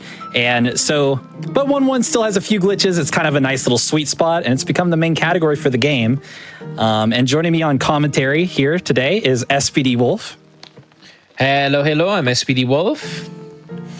And yeah, I guess we'll just get right into it. Nice. So I'll count you down in 3, 2, 1, go. Good luck. Thank you. So yeah, just starting off here, we're going to be picking up the pea shooter from Elder Kettle. We're only going to be using it for this is the hardest boss fight in the run. Yeah, true. Very difficult boss fight here already off to the bat. Okay, we're out of there. All right. Yeah, with this boss has like 27 possible patterns. Yeah, so I made an advanced tutorial for this game, and that was one of the jokes in it. I was like, oh yeah, I can't help you out with Elder Kettle. It's the one boss that's way too complicated. Anyways, we're going to be picking up 3 coins there from Mac the Macintosh Apple and heading into our one run and gun we're going to be doing in this run to collect some coins. This is Forest Follies. It's the first and only run and gun stage that we do in this run. So for anybody who is not super familiar with this game, this is primarily a boss rush style game. So we're primarily going to be fighting bosses. But this game does provide a bunch of optional side-scrolling stages like this one. And their purpose is basically to allow you to collect coins. We're coming up to what's essentially Acorn Skip. So this thing it has an invisible wall through it. There's a few ways to skip it. Grandius used that clip that's called the ninja clip, where you face the other way and then you press the jump and EX move button on the same frame. And that gives you a type of pushback that allows you to clip through walls. Yeah, there's a surprisingly lot of ways through that machine. But that one seems to be the most consistent for me, so we're taking that route. And now I'm going to be going into the shop and trying to perform shop skip as we buy our 2 weapons of the run. Yeah, this is a minor time save where you press the confirm and quit button on the same frame. Grandius did get it. Allows you to buy the weapon and leave the shop at the same time. And during that fade out, he bought Lubber and Sprat, which are the 2 weapons that we're going to be using to take down all of the bosses in this game. And the reason why we take these weapons should be apparent immediately. So Grandius is approaching the potato, hugging it basically, and then using a Lubber EX move. So now an EX move is essentially like a more powerful version of the weapon that you're shooting. So you have your super meter in the bottom left, you collect super meter, and then once you have a card, you can shoot out an EX move. Now, the Lubber EX move is special because there's this bug that is actually related to Unity's collision kind of system, where if it hits a ground instead of a boss, it will explode twice. So the lobber has a direct hit and a splash damage component. And when you hit the ground, it will explode twice, so it will deal double the splash damage. And so it will deal double the damage that it normally does. And on top of that, he's trying to hit whenever possible, right in between a boss and a floor. And that allows you to hit the ground two times, as well as hit the boss one time. Now, you don't always get triple damage because that depends on whether the game processes the boss collision or the ground collision first. So it's kind of a 50-50, but it is a way to get extra damage, and he's going to be trying to do that for most of these bosses. Oh my god, we're already on the next boss. Oh, this game is so dense. So we're getting the punches RNG. These frogs have two possible attack patterns. It could be the brown frog attacking first. Punches is a little bit slower, but this is the most kind of reliable strat. Allows us to easily clear this fight, the first two phases of this fight, and stay with 2 HP. And now we're coming into the final phase, which we'll try to defeat in one cycle. Spin of the wheel, 3 possible attack patterns. We're getting tigers. And this one, actually, Grandis is going to go for a strat that was found kind of recently, where you do that damage boost early on and then go for those diagonal EXs. So that allows you to actually both hit the lobber bullet when you're going diagonally, but also, I believe, also potentially go for some triple chances. So, and those are tricky in all that hectic time with all the damage boosts to line up some, like, basically pixel perfect or near pixel perfect shots, but we're trying to get all the time saves we can here, so you gotta do what you can. I gotta say, it's really fast boss fights. You're melting these guys. Thank you. Speaking of, this is going to be our hopefully fastest boss fight. Oh, really? Run. Yeah, he's going away. Yeah, and this boss is actually a lot more complicated than it looks. So first of all, we have some difficult damage tracking here. We're using Sprite Shot, by the way, because it is the highest damaging weapon in the game, but it's a short-range weapon, so we're trying to stay close. Now, this is the crucial part. When Goopy turns into Big, the game actually does a sprite swap, and there is that window of damage, which Grandius went for. It's a fast fight, yeah. That's before the tombstone for the final phase came down on screen. So the game is actually storing the sprite and the hitbox of Big Goopy off screen, and then when that phase is supposed to start, it's teleporting it down the middle. Now you have a 6-frame window to hit the lobber on the ground and then use its splash damage to both hit the hitbox of the small Goopy from earlier and the hitbox of the big Goopy coming into screen. So you turn that damage from double to triple damage to potentially quad damage or 6-tuple damage. Interesting. Yeah, it gets pretty crazy. And you get a kind of the lore accurate ending. You know, the tombstone comes down and he's already dead. Like you might think it would. That's true. That's true. True. Now, Hildeberg is the first of the shoot-'em-up stages. This game has 2 main gameplay styles, which is the on-ground stages and the shoot-'em-up stages where you're controlling an airplane. And for the most part, this fight is going to be pretty straightforward, as in, like, we don't have any special tech. We're just kind of relying on more optimal gameplay. So we're trying to keep track of her as best as we can. Now we are using the stack with the plane bullets. So the X move for this is going to deal 15 HP of damage for every tick of damage that it stays inside a hitbox. So actually we prefer to hit Hilda when she's on the left side of something and then have that plane EX travel with her to the right to be able to hit more things. And we have something special here in the final phase 2 because there's going to be these UFOs coming into screen, and we're going to try to aim them right in between Hilda and the UFOs, and for complicated reasons, this can sometimes result in the UFOs getting stuck a little bit longer and hitting more ticks. Big point of the fight with potentially several seconds of variance. We get a 104 here, which is decent, and then we move on to the last fight. We're already at the end of Vial 1. Yeah, we're booking it. Going into a fan favorite here, Cagney Carnation. It's actually going to be kind of a fun little optimization where I'm going to be trying to get in what little spread shot I can when he kind of moves forward a little bit in his dance, just to optimize the damage a little bit more. Yeah, because his hitbox actually does shift to the left, so we're gonna be jumping in and using spread, and of course Cagney is opening up with his worst attack, which is Seeds. So this fight has, it's pretty complicated. There's a lot of potential ways that his attack patterns can go, and there's a really complicated flowchart. You usually don't want to see Seeds, because this leads to the longer phase 1s. This is double Seeds, actually, which is one of the worst. you want the final phase to calm down to kind of happen sooner, because one, you can switch to spread and deal more damage, but also it allows you to, well, I guess we didn't do it this time, but there's a faster ending that you can typically do with the, and you can do it better with the fights where the final phase happens sooner, where you jump in and you aim your lobber EXs downwards and aiming left, and for whatever reason, that can actually hit Cagney himself as well as the ground and potentially do triple damage. Yeah, that was some really bad luck there. So the double seeds, I kind of got bullied a little bit, lost some HP. To do that faster ending, you really need 3 HP to get much out of it. So had to opt out of it there, but we still got through out one pretty good pace there. And gonna be moving into Bon Bon, which has 5 different mini bosses, but it's gonna pick 3 of them randomly that we have to actually deal with. Yeah, this is a good example of how complicated this game gets, because in a lot of games, you learn a section and then you learn how to do it, and then you learn a few backups and you're done. In this game, you have, like, this is a fight that has 60 possible patterns, and you need to learn how to handle all of them. By the way, this fight is a great example of why one of the reasons why I use Lubber. While we're waiting for those bosses to come on screen, we're preparing what we call a Lubber trap. So you can, since these lubbers just kind of linger on screen and bounce around, the time that you're waiting for a mini boss isn't actually wasted, because you can use that time to prepare those lubbers in advance, and they will all hit as soon as the boss actually comes into screen. So that's a way to get a lot more damage off that you otherwise wouldn't be able to do with other weapons. Yeah, in general, Lobber is just like an incredible utility weapon because of a lot of different things you can do with it. Lobber traps. We might talk about flick lobbers later. It's also got that incredible EX move. And then, yeah, you have the spread shot, as Wolf was saying, just the highest DPS weapon, just absolute shred. So it's a really good combination, weapon combo. Back there, by the way, we just picked up our secondary weapon for plane fights, and we're about to play another one of these, which is Worry Warbles. So this is mini bombs. There's a lot of complicated cooldown management throughout the run, and mini bombs are a good example of this.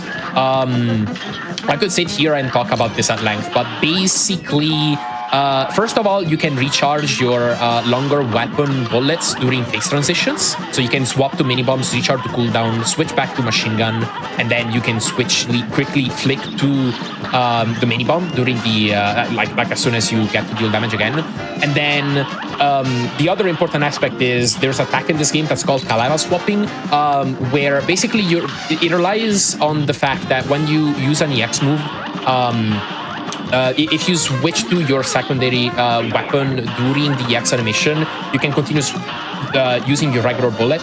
But also, there's another important aspect about it, which is when the EX move comes out, the cooldown for your current weapon resets. So you want to handle it in such a way that you manage your cooldown so that the bullet for your weapon gets fired off right before the EX would come out, and we do this.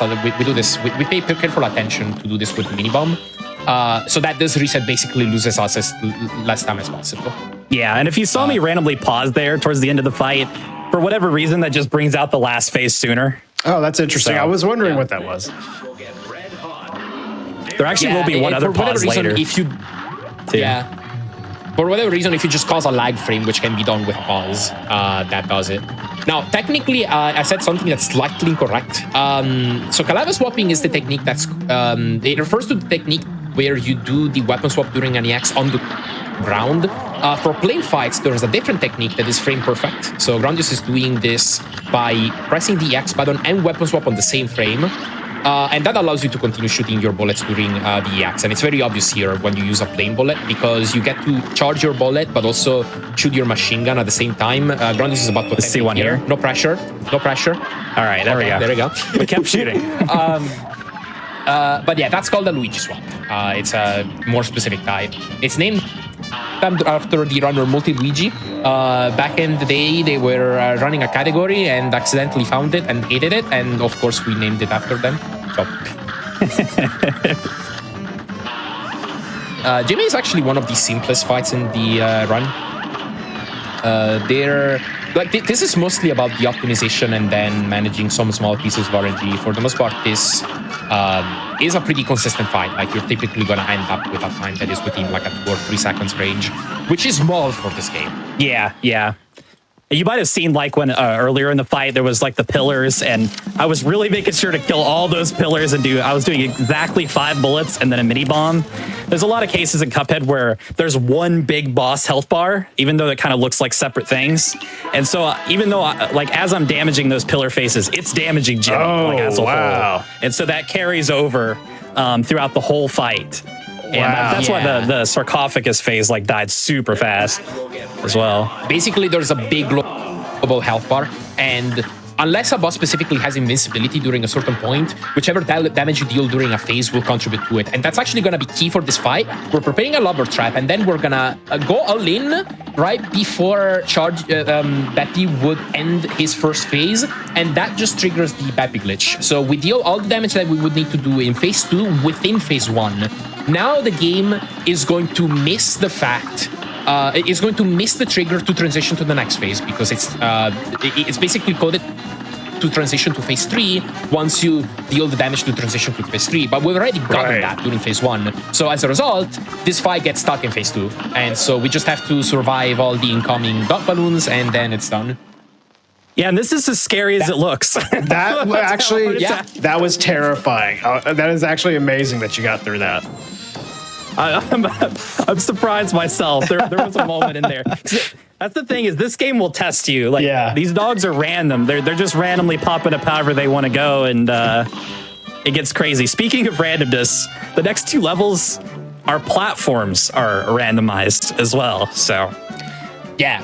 So the entire level that we can stand on is randomized, and it really is a very complicated system. There's like a series of fixed positions, but they're in like 7 separate lists that can start at any random points.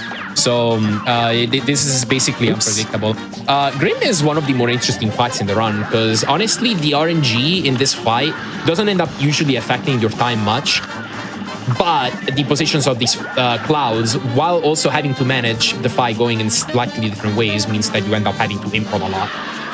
So this is a fight where like your own raw skill and adaptability ends up carrying you. We're using Lubber a lot more for this, because of this phase is kind of awkward with the clouds kind of going towards Grim itself. Now, there is a hidden hitbox here. For some reason, there's a lingering hitbox during that transition that you can just hit to deal damage. And now Grandus is just going in because he knows that the fight is likely almost about to be over. There we go. That was nice. Scary. It's a little close. Yeah, you could kind of track your damage a little bit by paying attention to your EX cards, because it generates in correlation with how much damage you've dealt. So even though you don't have a boss health bar, you can kind of use that to get a gauge of like when the boss should die. And so you could do some aggressive endings on some fights where you're like, okay, I should have just enough time to finish him off before I die. So... By the way, even the Die House has stack here. We're gonna try to do a double dash and then talk to King Dice early enough. In this case, we didn't get it, but there's kind of a frame roll on King Dice's animation idle cycle. You can save like a second. Another really sketchy fight here. This game is insane. Yeah, this game is... It's got a little bit of everything. Yeah, we got another example of randomized platforms. So for this fight, every row of platforms is usually randomly going to have one platform missing. And sometimes the game can really screw you over here. There's 3 potential attack patterns, and it looks like we got orbs here, which is the hardest one. Now, you can get a 2-cycle, but basically we're gonna not have much time for this 2-cycle. And it's also going to be at the side of the screen where we're more subject to bad platform luck. We're probably going to be seeing some damage boost going in and using spready axes. Ooh, this might not get it. Wow. That was close. That was really close. I had some bad platforms to start off there, and that's like the hardest pattern to do with bad platforms. So yeah, can get really sketchy. Up having to take a parry, which you don't usually want to get, because here at the result screen, the game counts how many parries you've gotten. So unless you need to get a parry, unless a parry speeds up the fight, which in this case it doesn't, you don't want to have that extra section on the result screen, because it costs 0.8 seconds plus a 0.16 second time loss as soon as you parry from the screen getting frozen. So comes up one of the hardest fights in the run. Yeah, this is one of the most kind of technically difficult. This is another plane fight. There isn't that much impactful RNG here, but there's a lot of kind of precise positioning and timing stuff that you have to go with. Here we're trying to get rid of the heart just in time right before this bomb would hit us. And then we take this damage boost to fire off this Pliny axis. The position of that head is random within decent range, so we kind of have to react to whether the head is like very high or very low. And then this final phase, we're trying to fit in some tight squeezes between these sparks. And these sparks have two potential patterns, as well as Dr. Cal himself deciding to interrupt the spark as random moments. That looked like a pretty good fight. Yeah, maybe a 43. We'll see. 42. Wow. Oh, 42. Yeah, even. that's really good. That is the our best for this with full run equipment as a 41. Okay. So That fight's always so nerve-wracking. Like it can fall apart immediately, and then you're dodging those sparks like close range with 1 HP, and it's a nightmare. It's definitely a run killer. I hate this boss fight. So Sally's stage play is theoretically one of the easiest, like least dangerous fights in IL3. The problem is that she's actually subtly really random. She starts off with this phase 1 and she gains invincibility as soon as you deal the required damage to end phase 1. So you're hoping that she doesn't get stuck in a long attack animation.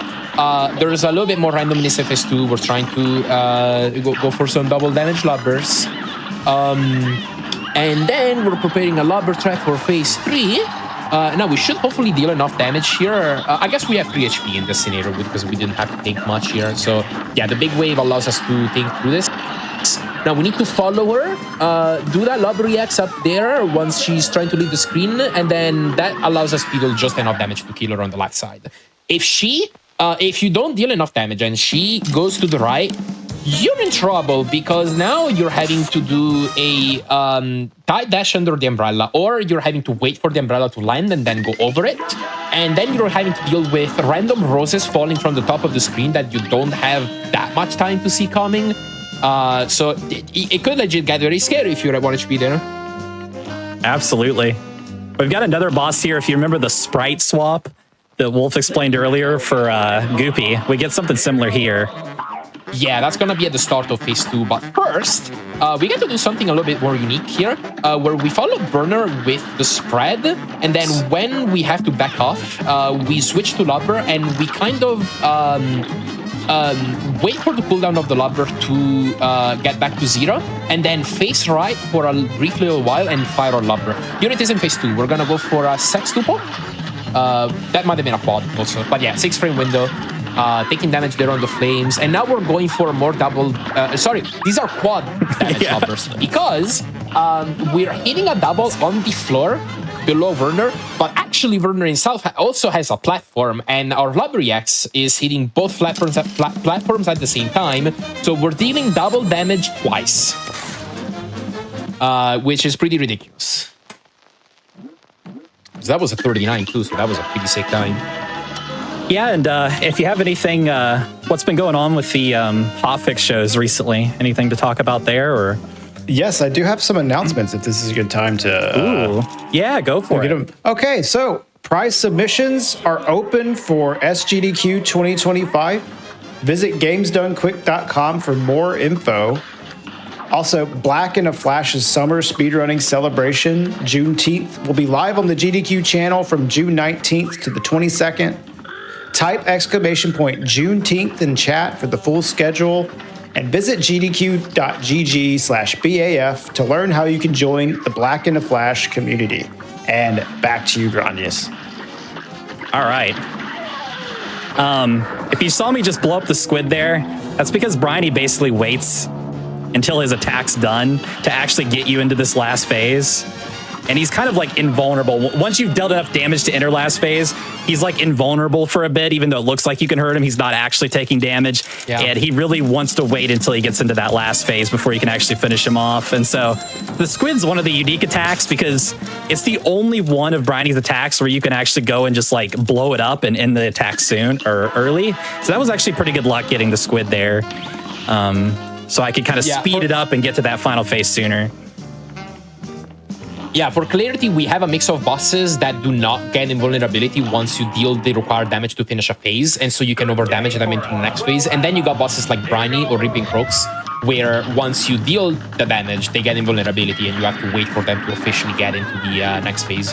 All right, Calamaria, this is the last plain boss of the run, unless Grondius wants to showcase the monkey. I hope not. We have a variety of possible RNG here in phase 1 that doesn't end up mattering too much. We end up getting the redfish, which is one of the few attacks that allows you to get berries, so we're getting them. And now we're basically waiting for the second phase to start. Oh yeah, by the way, we're doing some planing access here on the Ghost too, because her hitbox also shifts left and right, so we're trying to hit for ticks there.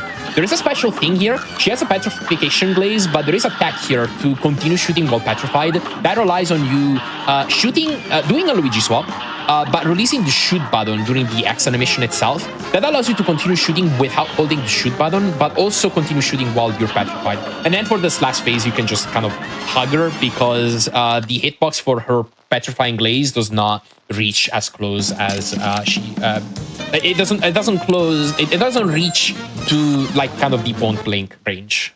Yeah, and you could barely see the spike platforms, like where they're going to be behind her head. So you could kind of react to those and position accordingly to dodge them. And now we got the easiest fight in IL3 actually in the entire game. Yeah, I wish. This is like the ultimate. This is where every run chokes. In fact, my PV, this was the biggest mistake in the run was on this fight. A very tricky fight. Not just Grondius' PP, but like legit, like most top runs have some kind of choke here. But yeah, this is kind of an interesting fight because you got 4 phases that are like very separated with each other. The major thing of this fight, you want to get a 1 cycle on this guy. And you do that by setting a big lubber trap and then going for all of these lubber X's while managing your cooldown, and we get it. Yeah, maybe we should talk about jump blocks too. So that is a bug that happens when you press the jump button on the same frame you land. So instead of getting a jump like you're supposed to, you don't. Yeah, it just eats your input outright. And if you mess up like 1 jump on this fight, it can spell your demise. Yeah, because now your flopper is not going to reach the boss, so you're just going to miss damage. And we're hoping to also get a 1 cycle here on this engine. These flames can troll you real hard. Nice. Okay, in this case, they were pretty good. But yeah, you don't really get that much time to react. Sometimes you just get like a flame that's going to arc down immediately. So you approach the engine kind of area, and then you just immediately get hit by that. And then the run is over. Don't really want to play. Well, hell, do we? Yeah, I don't. But you know what? For the fans, we'll do these last 2 levels. Yeah, this is like the most RNG part of the run, which it's not a good place to have all your randomness at a speedrun, like the most randomness at the very end.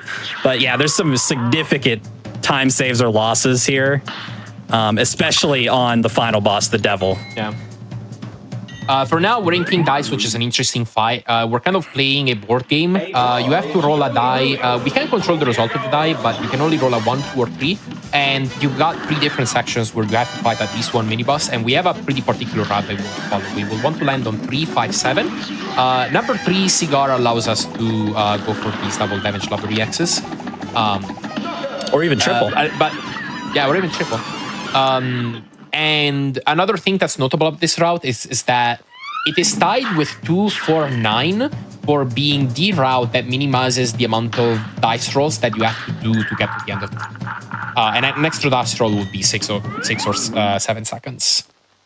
Number 5, this is the rabbit. The rabbit has a very weird hitbox thing going on where it has its hitbox in its upper half, and then the hat is a hitbox that blocks your spread bullets, which is actually very atypical. Typically, you'll have some hitboxes that block lubber, but like that means that if you're getting close, you have to basically land, shoot lubber, then jump, you spread, land, switch to lubber, jump again, switch to spread, and that kind of stuff. We're really hoping this next one spins in place. Yeah, Piruleta has 2 possible attack patterns. She can start by spinning in place, and that allows you to get a lot of double damage lobbery axes off, and that's what she does. So this should be a pretty fast fight. She might not even get it. Nice. The other thing she could have done would have been to twirl across the screen, and then you would have basically needed to damage boost and just kind of go for the lobbery axes as she moved. It typically results in a slower time because you can typically line up fewer triples that way. Yeah, and then we got King Dice himself, which with 2 HP hopefully shouldn't be an issue. We're gonna parry some cards and then probably damage boost in a bit. Or I guess Played a little bit safe. play. Yeah. That way I can do that. Yeah, Don't have to worry about it. The problem with this fight is that if you die at the very end, you have to redo the entire board, which is like 3 minutes. It's really bad in real time, yeah. That's actually still a good time though. We actually got some good RNG there. Pirouletto went really well, so that's awesome. And now we're here. This is the final boss. Nice. This Yeah, with like casually a 20-second delta in RNG. this run has been actually amazing. That's good to hear. Yeah. It's Run come a Cuphead, long way over the years. We used to use different weapons and all kinds of stuff. It's changed a lot. It's cool to see There's a you. lot to say about like the progression, the history of this run is actually insane. It's cool to see you go in so hard, especially at the end of the fights when you know you have like HP to sacrifice to finish them off. Like, there's so many cool strats that I'm seeing. The devil, by the way, my has a lot gosh. of potential attack patterns. Oh, we're getting a good one. Uh-oh. Oh, we didn't get the lobbery axe. Okay. I don't think it's going to This work should now. this should still be a fast. Yeah, I messed up one EX there, so I can't do the cool thing that I wanted to do. But it should still be a pretty good time, yeah. Yeah. So the cool thing with that is that there is 2 spots in this room with 2 overlapping floors, and you can deal quad damage in there. So if you get the snake and you get a lot of lobbery axes off, you can do a lot of damage. Time is coming up, by the way, right on knockout, and it is now time. Wow. All right. That's a pretty good run. Thank you. had light split running, right? This is a Yeah. 27 probably. Yeah, this was because we use a loadless timer that automatically pauses during the loads. And the loadless time was a 27:43. Wow. Not bad. Yeah, not bad. Not bad. To give context, what is like the world record right now? So the record is a 27:16. Wow. So within the so- minute. That's Yeah, super impressive. 27 seconds off record. Yeah, that's should be amazing. really well. But like that is quite a lot of time ahead of second place, which is a 27:34. So like that's a strong time right there. That would beat a ton of runners. Well, that was actually such a good run. Like, I was just letting SPD take over with the commentary there and letting it wash over me. There were so many awesome fights in that run.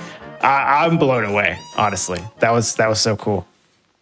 That's good to hear. That's good to hear. That's part of why I was like, because I've solo commentated this before, and it's so hard. Yeah, 'cause the game I would imagine. has so much going on Yeah. while trying to do all that, and it's kind of fun because me and Wolf are good friends. It's fun to bring him in here and see him try to just describe all these crazy things going on in this game. So I had fun It's with a that very too. dense It's game so with a lot of dense. tech. Yeah. Like Devil, like, for I have like context- this huge spreadsheet with like hundreds upon hundreds of patterns. He can do so many different things. It's Oh yeah, no, Grandios and I and other people have so many like spreadsheets and flowcharts for bosses. It's a run that's full of fun RNG because it's the type of RNG that makes the run very dynamic. So you end up having to route bosses in such a way that it's like, okay, so it's gonna do this thing, but then it could do this thing. So maybe I should try to do this thing that can cover multiple patterns. And then if it does this other pattern, maybe I do this backup. Well, I'm super impressed. Do you guys want to give yourself your shout outs for your channels to tell people where they can find you? I'm just at twitch.tv/Grandios or on YouTube at Grandios. And you, Wolf? I am also on Twitch at SPDWolf and on YouTube at SPDWolf. Awesome. Well, thank you so much for appearing on the show. I was wanting to get a Cuphead run for a while now, and man, I was I was expecting it to be good, but that blew me away. So thank you so much for being here. But we're gonna go to break because after this, we're gonna have a follow-up run, our last run of the day. We're gonna be doing a Celeste run by Carrarium. It's gonna be a Golden Berry challenge run. So if you want to stick around for some Celeste, make sure you don't go anywhere. Game Over will be right back. But thank you so much, Grandius, and thank you so much, SPD Wolf. Y'all were amazing. I really appreciate y'all being here. But we'll be right back after this break.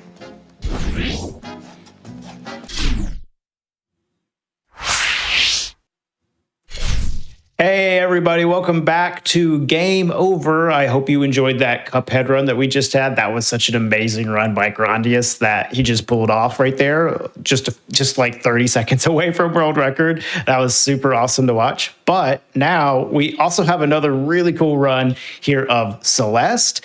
And, you know, instead of me explaining what's gonna be happening here, let's leave it to the expert to kind of explain what's gonna be happening here. We have Carrie, we have Carrarium here to do the Celeste run. So can you explain what's going to be happening for us, Carrie? Absolutely. Hello, everybody. I'm Carrie Carrarium, Celeste speedrunner. We are doing, so the category that we were basing this off of is a 25 Golden Berries run, but full disclosure, we will not be getting 25 Golden Berries. The world record to this category is about an hour and 14 minutes, and we don't have the time for that. So what we are instead going to do is a little bit of a Golden Berry showcase and see how many berries I can collect using aggressive speed strats.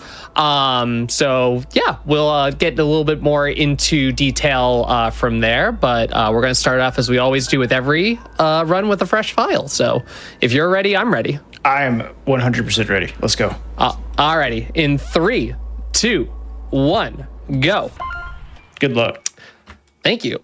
So the first thing that we're going to do is, since we're in prologue, we're going to activate the cheat code. I have 1 through 6 on my numpad, all bound to separate commands. So all I have to do is go 1, 2, 3, 4, 5, 6, and I immediately unlock every single level in the game. This is going to make it easy for me to get to levels individually, and they also come with their own little golden berry.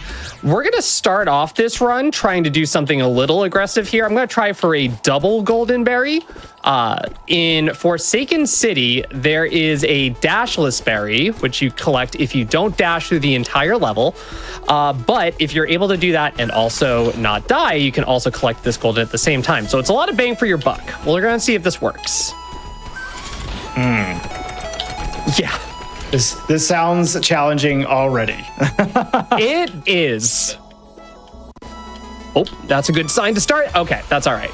I'll give that one more shot on the double golden, and then we'll just do both individually. That is totally okay. Crossing, that doesn't count. Crossing is the second checkpoint in City, and it's the one that has the hardest strats to... Oh my god, Madeline, can you jump over that? It has the hardest strats to do dashless. Mostly reason being is they're just the positioning you have to get is really specific. I cannot get Madeline to operate here, so I'm gonna just get the berry and we're gonna move on. Would have been really cool though.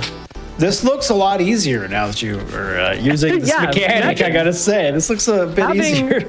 Having a dash makes things easier. Who would have thought? Yeah, but City is a... Wow, Matt. Oh, I understand what happened there. So this is another thing that I do whenever I try to do one of these challenge runs is I bind multiple jump buttons here to make those jumps easier. I forgot to rebind my crouch dash, which is a little bit of a different type of dash to the button that I usually had. So Madeline didn't do what I wanted her to do there. All right, now we can actually get the ball rolling here. So yeah, golden berries, tough stuff. There is a golden at the start of every level, including farewell. 25 golden berries is a category that we use the number 25 specifically because of the chapter farewell, which is a ridiculously hard level. There are many that have the Farewell Golden, but this particular category is just like, you don't have to get that one. It's fine. That's fair. So we usually use the Dashless Berry in 1A instead. Man, I am just trying to like follow this. This is so intense. The movement is so cool. It's really fun to get good at Celeste. It is unbelievably fun. My experience with this game is just like, grinding through it, like several deaths at a time to get through the levels. But seeing someone get through them so effortlessly looks amazing. All right, so that's the regular golden. That's one. Now we're going to try the dashless one for real. Buying that jump button, and we're going to see how it works now. So yeah, in dashless, I almost did the same thing that I've been doing. My talking is going to get the better of me here. Having multiple jump buttons is your friend. Not necessarily for spamming jumps, but there are a few spots where I found having 2 jump vines is really, really useful. Like doing that corner kick, and especially in the second checkpoint of crossing. Sometimes that is also really useful. I'm gonna try this again. Why do I have actually, I made the mistake. I grabbed the golden again. I did notice that. People will know this reference. I pulled a Laurel. I found the shiny, and I'm like, ooh, what if I... what if I just pick up this item here? What if I did it again, actually? My bad. All right, now this is better. Now I can just die. As long as I don't dash, we're good. Hot start over here. So if you have the berry, it forcefully takes you back to the beginning of the level. Correct, yes. I got you. This is a really... So what I'm trying to do there is I'm using the multiple jump vines to get what's called like kind of multiple corner boosts off of that section. And that just gives me a lot. Is that gonna work? No, that's okay. You can die. Madeline, it's okay, you can die.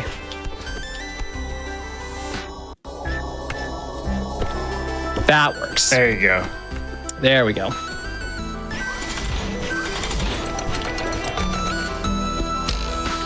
Shout out to the devs for making this possible, and yet they didn't want to do it in any of the other levels. I wonder why. Yeah, this looks ridiculously hard. So, and these the are fact with that they're giving you an incentive of like a collectible to do this seems kind of brutal.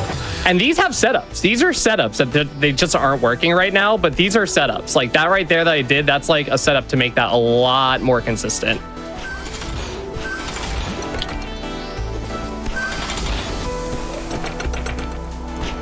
Corner kick right there. It's cool. It's like it's almost like the devs just know what the community is capable of. Oh, and they do. The devs know exactly what we're capable of. All right, I'm gonna do a little kick off the side of that. That didn't work out. That's a shame. There we go. The last room is the hardest one, and also these like last 2 rooms, because here you just have to do a little corner kick off of that spike, and then here this room is really tough. You got to find a very specific pixel, and then if everything works out, you can grab the other side of this, and then boom. Nice. And then you are rewarded with a little shiny berry at the end. That's 2. That is 2. All right, well, let's do one more. Let's do one more switch on the controller configuration. This one. Okay, cool. Now we're gonna have that. All right, now we're gonna go. Now that we're out of city, we're going to enter city. But we're gonna enter the seasides. The seasides are much shorter levels. They are usually I find them to be much easier. But they're all only 3 rooms long, so they are a lot easier to deal with regards to some strat hunting. Right, and these are supposed to be like the pretty difficult but short like levels for like if you're playing casually. So but I imagine if you're a speedrunner, like these actually aren't that bad. It's kind of like, Madeline, can you please You don't want to do this. There we go. Okay, nice. It's kind of like a bell curve. They are really hard at the start, and then they kind of get a little bit easier. And then if you really want to sweat it out on a couple of on some individual level times, then it gets hard all over again. I'm just gonna do this. Well, honestly, speedrunning has this kind of thing where doing anything fast ends up being hard. True. 3. All right. We'll move on to 2C. 2C, which will feature a fun little strat for... It's not even safety, but it's something that I learned from Sawa Yoshi. Shout out to Sawa Yoshi, a one-handed Celeste any % player. That's not going to work. Madeline did not want her dash. Interesting.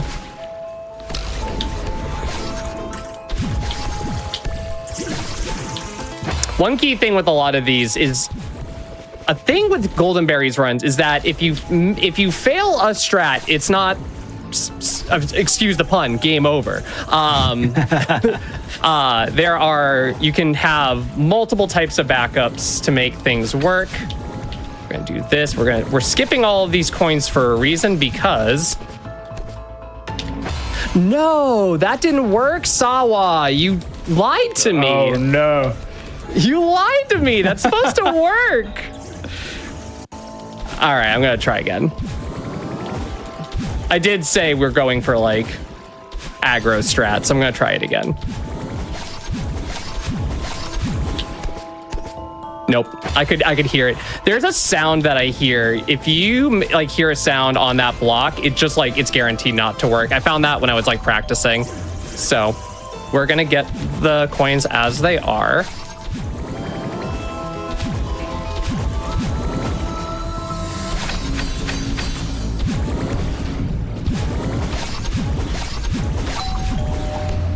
As long as okay, cool. As long as I didn't misdirect there. 4. All right, now everybody's favorite part of Celeste. We're gonna do some cycle gameplay. Does everybody here like cycle gameplay? Because I love cycle gameplay. This looks, all of it looks so hard, man. I don't know. I don't know, if I would like to do this in general. No, trust. Cycle gameplay is good.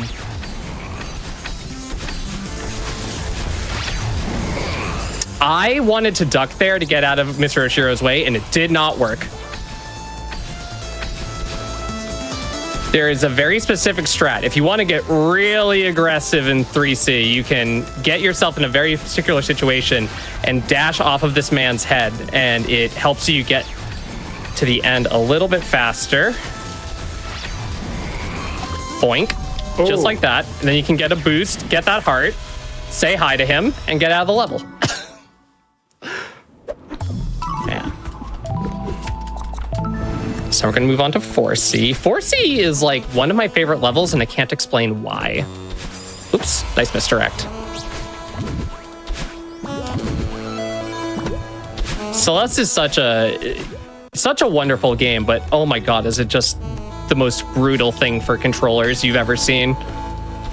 I could imagine that. I have a controller graveyard. It is not pretty. Not because you're throwing them at the wall, but No. They the rubber pads, they are on their way out. I have gone through so many controllers while speedrunning because I have a habit of pressing the buttons really, really hard. So it probably would be really bad for me to play this game. I am also a very hard button pusher. We don't need that block. Oh no!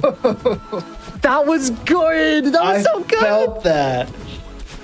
Battle and no jump. Why battle and no jump? All right, but you see the vision. I saw what you were doing, you know. All right, try that again. It was just a simple jump, Madeline. There you go. 6. Nice.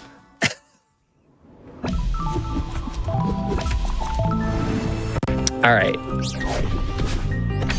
Mirror Temple Seaside featuring a room that nobody knows how to do intended.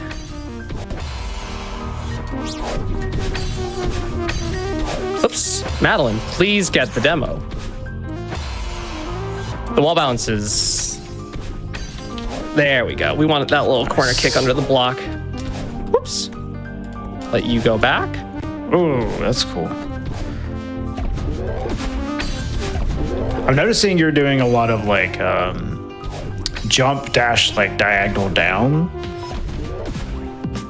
I guess that's probably a pretty common tech to get extra distance. Yes, so there is stuff 7. There is stuff called like super dashes, hyper dashes, and ultra dashes. Ultra dashes aren't going to be done too much in this particular run, but basically they are left. Supers are left right dash jumps, and hypers are down left down right dash jumps. And actually, I lied. That's an ultra right there. They help you get a little bit more distance because they extend Madeline's dash a little bit. They basically like refresh her dash when she's on the ground for long enough. So you kind of get like a 2-for-1 special on dashes. This is a really hard strat. I will not be surprised if I mess this up like 2 or 3 times. We'll see what happens. So basically what we're going to try to do is I'm going to try to set up that Kevin in a way where he reacts to my dash. And I'm going to try to land on top of him. Never doubted in my life. You always need to have a backup.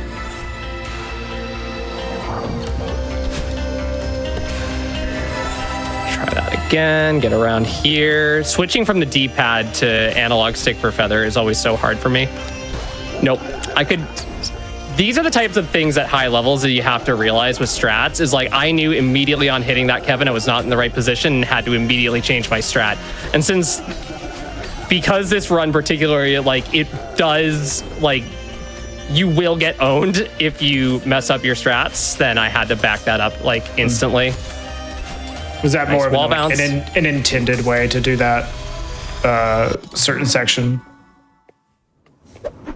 8. All right, Summit Seaside. Fun little start at the beginning. You don't need that right-hand wall. You can just kind of like crouch jump and you just make that. It's really fun. I think the first time that I tried to get this golden berry, I think this took me 3 hours. The session took me 3 hours at least. It probably over time was like a lot longer than that. We don't need to go up, we go down. I did not like that extended hyper. So again, like completely instant change, but I didn't get my dash back on that. So unfortunate.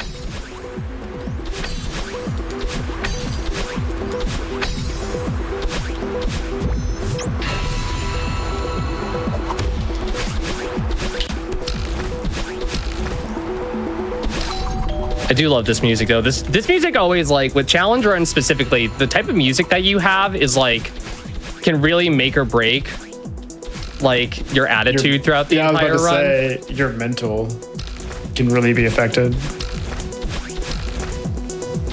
Oh, that stinks. Okay. So this is another thing when I'm talking about aggressive strats. When I started off saying like aggressive speed strats, I have a button. I have a bind to the L1 button on my DS4, and it's called, it's what we call fast falling. It is a button that is bound to down. So whenever I want to go quickly down, I just hold L1. That is good in many cases. You'll see that that's happening because Madeline will get very long when she's falling. But there is a problem, which is that you can bind a lot of things to a lot of things in Celeste. I do not have my fast fall bound to movement only. So sometimes if you are holding that button and you're trying to switch from like one direction to another on your D-pad, the holding of that fast fall button can cause you to dash in a direction that you do not want.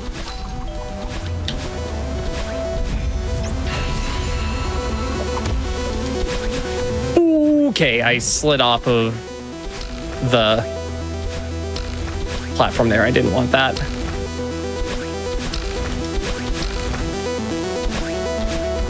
Oof.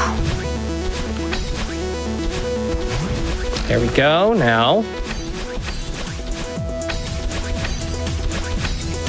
Don't misdirect. Get this last one. And boom. Now, as long as I don't mess up the heart, we're good. Wow. That level looks so cool when you do it all the way through. It's really good. It's one of the best levels That's in the a game. cool level. It's so good. All right, so that's 9. The other fun thing about a 25 Golden Berries run, or like a Golden Berries challenge run like this, is that they give you all the hearts. That's why I've been returning to map at the once I get the berry, because I don't need the hearts, because you would need all the hearts to get into 8C, into the core C side here. But the game, because you're in cheat mode, just thinks that you have all the hearts. So we just go in.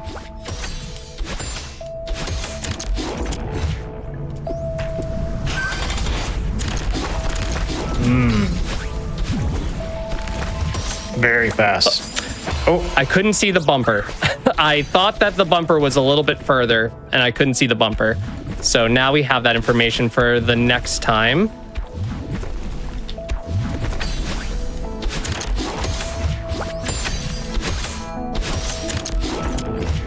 Okay, let's try this again. Oh. I know what happened there. I don't think I hit a certain touch switch, which is fine. That happens.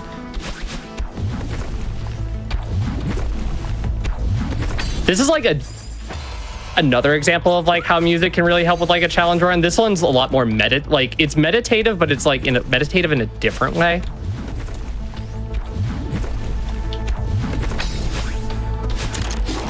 Feels much more like you gotta focus. Like 7C, you feel like you're like on like a sprint. Ooh. Getting these touch switches can be really finicky when you're going at super high speeds. I'm gonna give that another go. This whole thing looks finicky, I have to say. It is. Thanks for noticing. Yeah. It's a mechanic from every single level, so you have to know how every mechanic works. Happened again. Where is this? This has not happened to me before. I don't usually have that happen to me in attempts.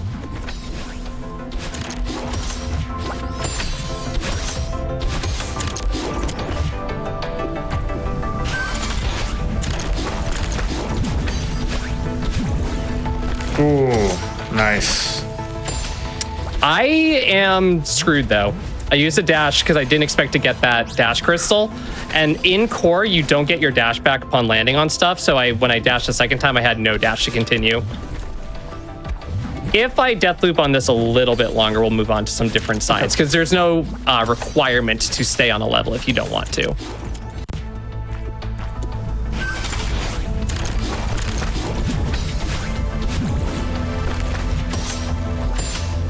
Okay, I can work with this. This is fine. We're gonna let this lava go up a little bit. Hit our Kevin.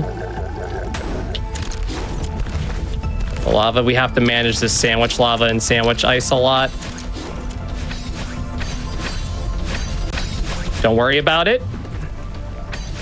Don't worry about it. Don't worry about it. Don't worry about it. Nice. There we go. Cool. I wasn't worried about it.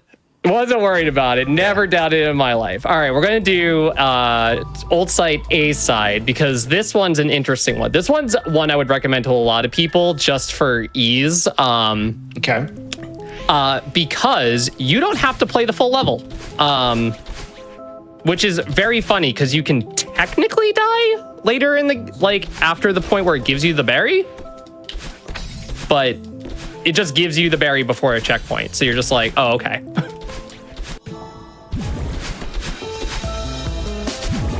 So in chapter 2, we have these stream blocks, which spit you out of the other side. You have basically a straight line through the blocks.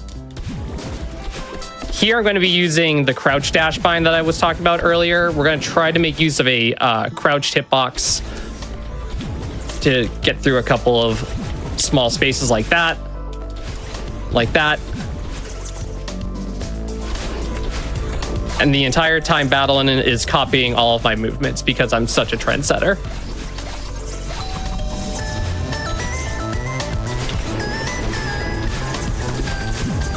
This looks a little bit easier, I gotta say, than It's the a little last bit. few levels. Yes. The seasides are hard. Those are intense. I was so confused as to why the Madeline wasn't moving. That's like a funny thing. Have you ever like been doing a speed run and wow, that has literally never happened before. Oh my God. You ever been doing a speed run and then some goth girl just decides to like ruin your entire night? That was me right there. Never happened to me, I gotta say. I speedrun Dark Souls. That's usually other things end up ruining my nights, not necessarily goth girls.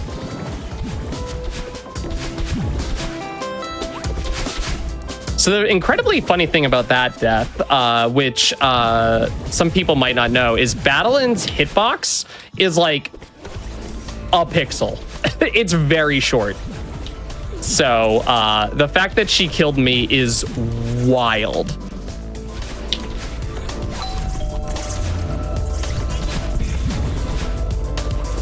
And that was also like one of the last rooms where I could have died, so. There's actually a really iconic,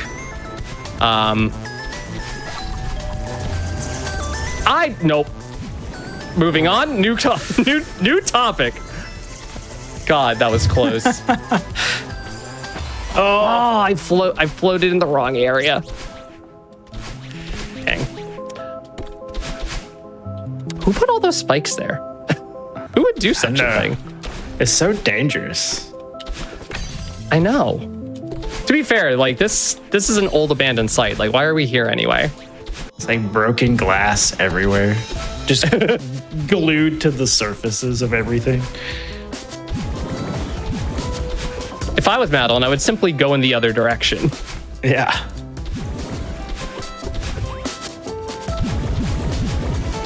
All right, we'll try that again.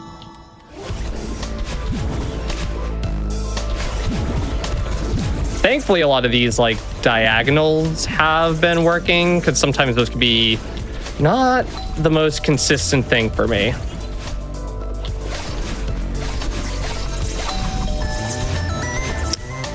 All right, the consistency up to that room is there. I just gotta get to that room and then lock in. Whoa, I got like a small lag spike and I didn't know what to do.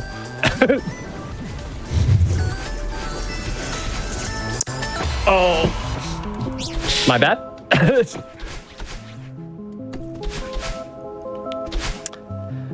Goldeners in the community will tell you, this happens a lot.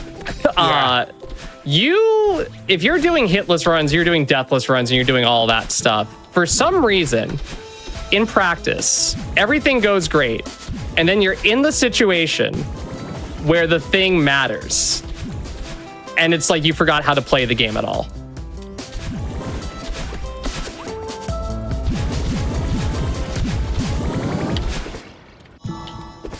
Everything's harder when you have to do it fast. That's just how it is. That's true. Everything's harder. Everything. You think making a ham sandwich is easy? Try doing it faster than anyone's ever done it before. see how easy it is then. Some of my movement got messed up there, so back that up. Someone says it's all muscle memory, pretty much. Pretty much. You do need to have muscle memory for the backups, like when things don't go your way, but for the most part, correct. All right. All right, I'm just gonna fall gently this time.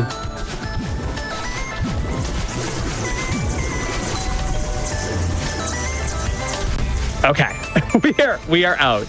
Now, a dream block could still destroy me here, but we are good.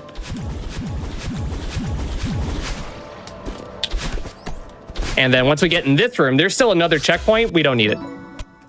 11. All right, let's try some other stuff. We're gonna go into Mirror Temple A side. Mirror Temple A side's a good one. If I can get to where I need to get in the Mirror Temple A side, then we can show off a funny thing about the Mirror Temple A side and the golden berries.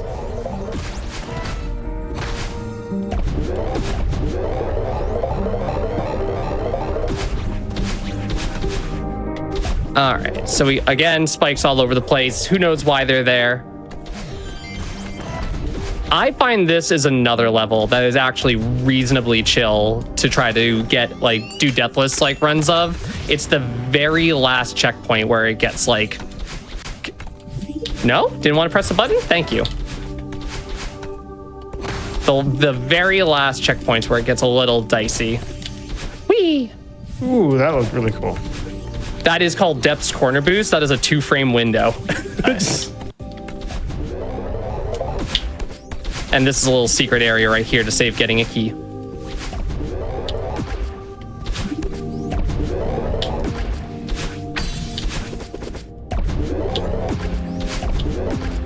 All right, so. Chat, there's gonna be a spot. You're gonna see Madeline die. It's gonna be okay. Don't worry about it. The run is fine. Don't worry about it. Scripted death. Scripted death, exactly. However, if you want to react in chat like it's the worst thing you've ever seen, be my guest. And Madeline's dead. but now we have the berry and we're over here now. Panic. Okay, I've made the chat panic. I'm sorry. All right, so now we are in unraveling. Wow. Okay, that was really swag for a second, and then it wasn't. All right, I'm gonna try to get this. I think we might stop here because we're getting close to 10 p.m. my time. How much time do you think we got left? I think we can go to the full estimate. So we can do like another 5 minutes. 5 minutes? Okay. That's about as long as this level takes. So if everything goes well, we get this out of the way and we got like a solid like 12 to 13. So okay. Do you think it's which is kind of what I was averaging, to be honest. Do you think it's a good time to get in a couple announcements here real quick? Oh, absolutely. Go for it. Okay. All right. SGDQ 2025 will feature an artist alley. If you're an artist, maker, or indie developer who would like to join GDQ in Minneapolis, apply by May 27th. Use !booth in Twitch chat for more info. Also, the annual Sonic Hotfix event is back with Sonic and Sega All-Stars live on June 14th and the 15th at 12 p.m. Eastern. This year, we're expanding beyond Sonic speedruns to include other iconic Sega franchises. Type !Sonic in chat for the full schedule and let us know what you're excited to see. Okay, that's it. Back to you, Carrie. Back to me. All right. Chat, you get to do it again. 2-for-1 special again. Yeah, that was just an unfortunate. I got a really good corner boost, which was like the intended speed strat that we do in this level, and I just dashed in the wrong direction. Happens to the best of us. So what is this pausing going on here? Just a lot of cutscenes. Oh, I see. It's just skipping cutscenes. Okay, gotcha. Yeah, they're just skip cutscenes. I'm gonna try this again. There we go. Oh, nice. And then a nice little corner kick there. All right, now we have a PB for the level. The rest of this area is pretty good. These seekers will try to chase me around. They are very annoying, but I should be able to lock in and stay away from most of them.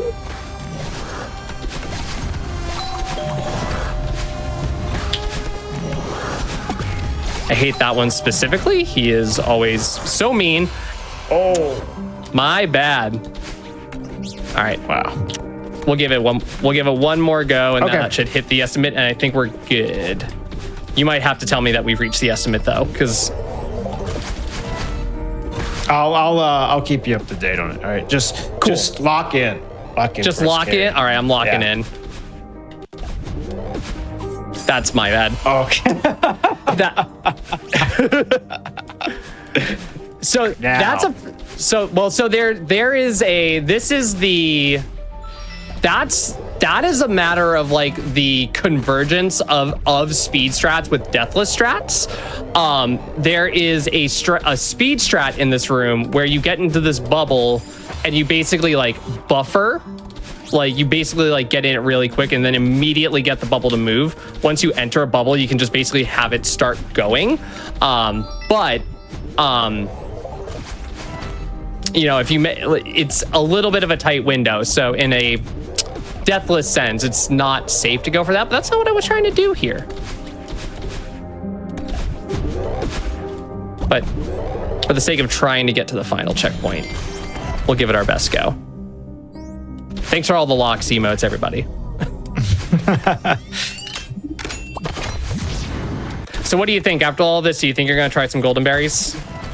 Honestly, I'd have to like just play this game again, like like maybe reach the credits. I've reached the credits before. I never did any of the core stuff. And also I played it on like my Switch, like on the like Joy-Cons like back in the day. So I feel like I'd probably need to pick this up on PC to like PC Celeste is great. I started on the Switch. I actually have 202 berries on the Switch, which is all red berries and all golden berries. I kind of just like with our mod loader Everest, like we have you have so many save files. So my 100% file on PC is only like 184. So you actually did more work on your Switch version? Yeah, I was a Switch runner for the longest time, and then I eventually moved to PC because the speedrunning accessories that we have, like Speedrun Tool, was just, you had to have them. There are really fantastic console runners out in the community, but it's hard to compete with PC practice tools. Oh yeah.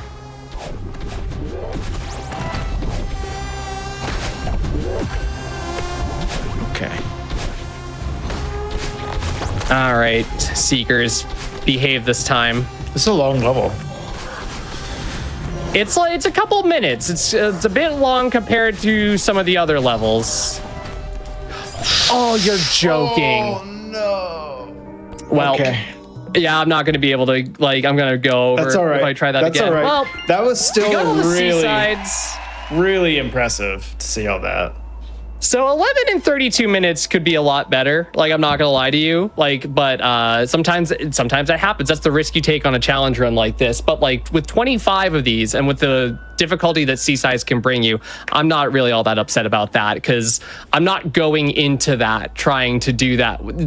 The reason I'm on the show is because I'm not trying to do it the easy way. It's a hard game at hard difficulties. So 11 and 35 minutes with no regard for Madeline's safety is pretty good. We'll take that. And I got 2 hearts. We'll take those. Yeah, that was amazing. Like I speedrun very, very different games from this. So seeing like this intense movement the whole time, especially on these like super crazy levels, is very impressive for me as someone that does very, very different speedruns. So thank you for showing soft carry. No worries. One day I'll beat my PB of 23. We'll get there. We'll get there eventually. Is that 23 without a death or 23 just in one session? And how long does it take to do like 25? Can you tell us? When I got to 23, it took me about 6 hours.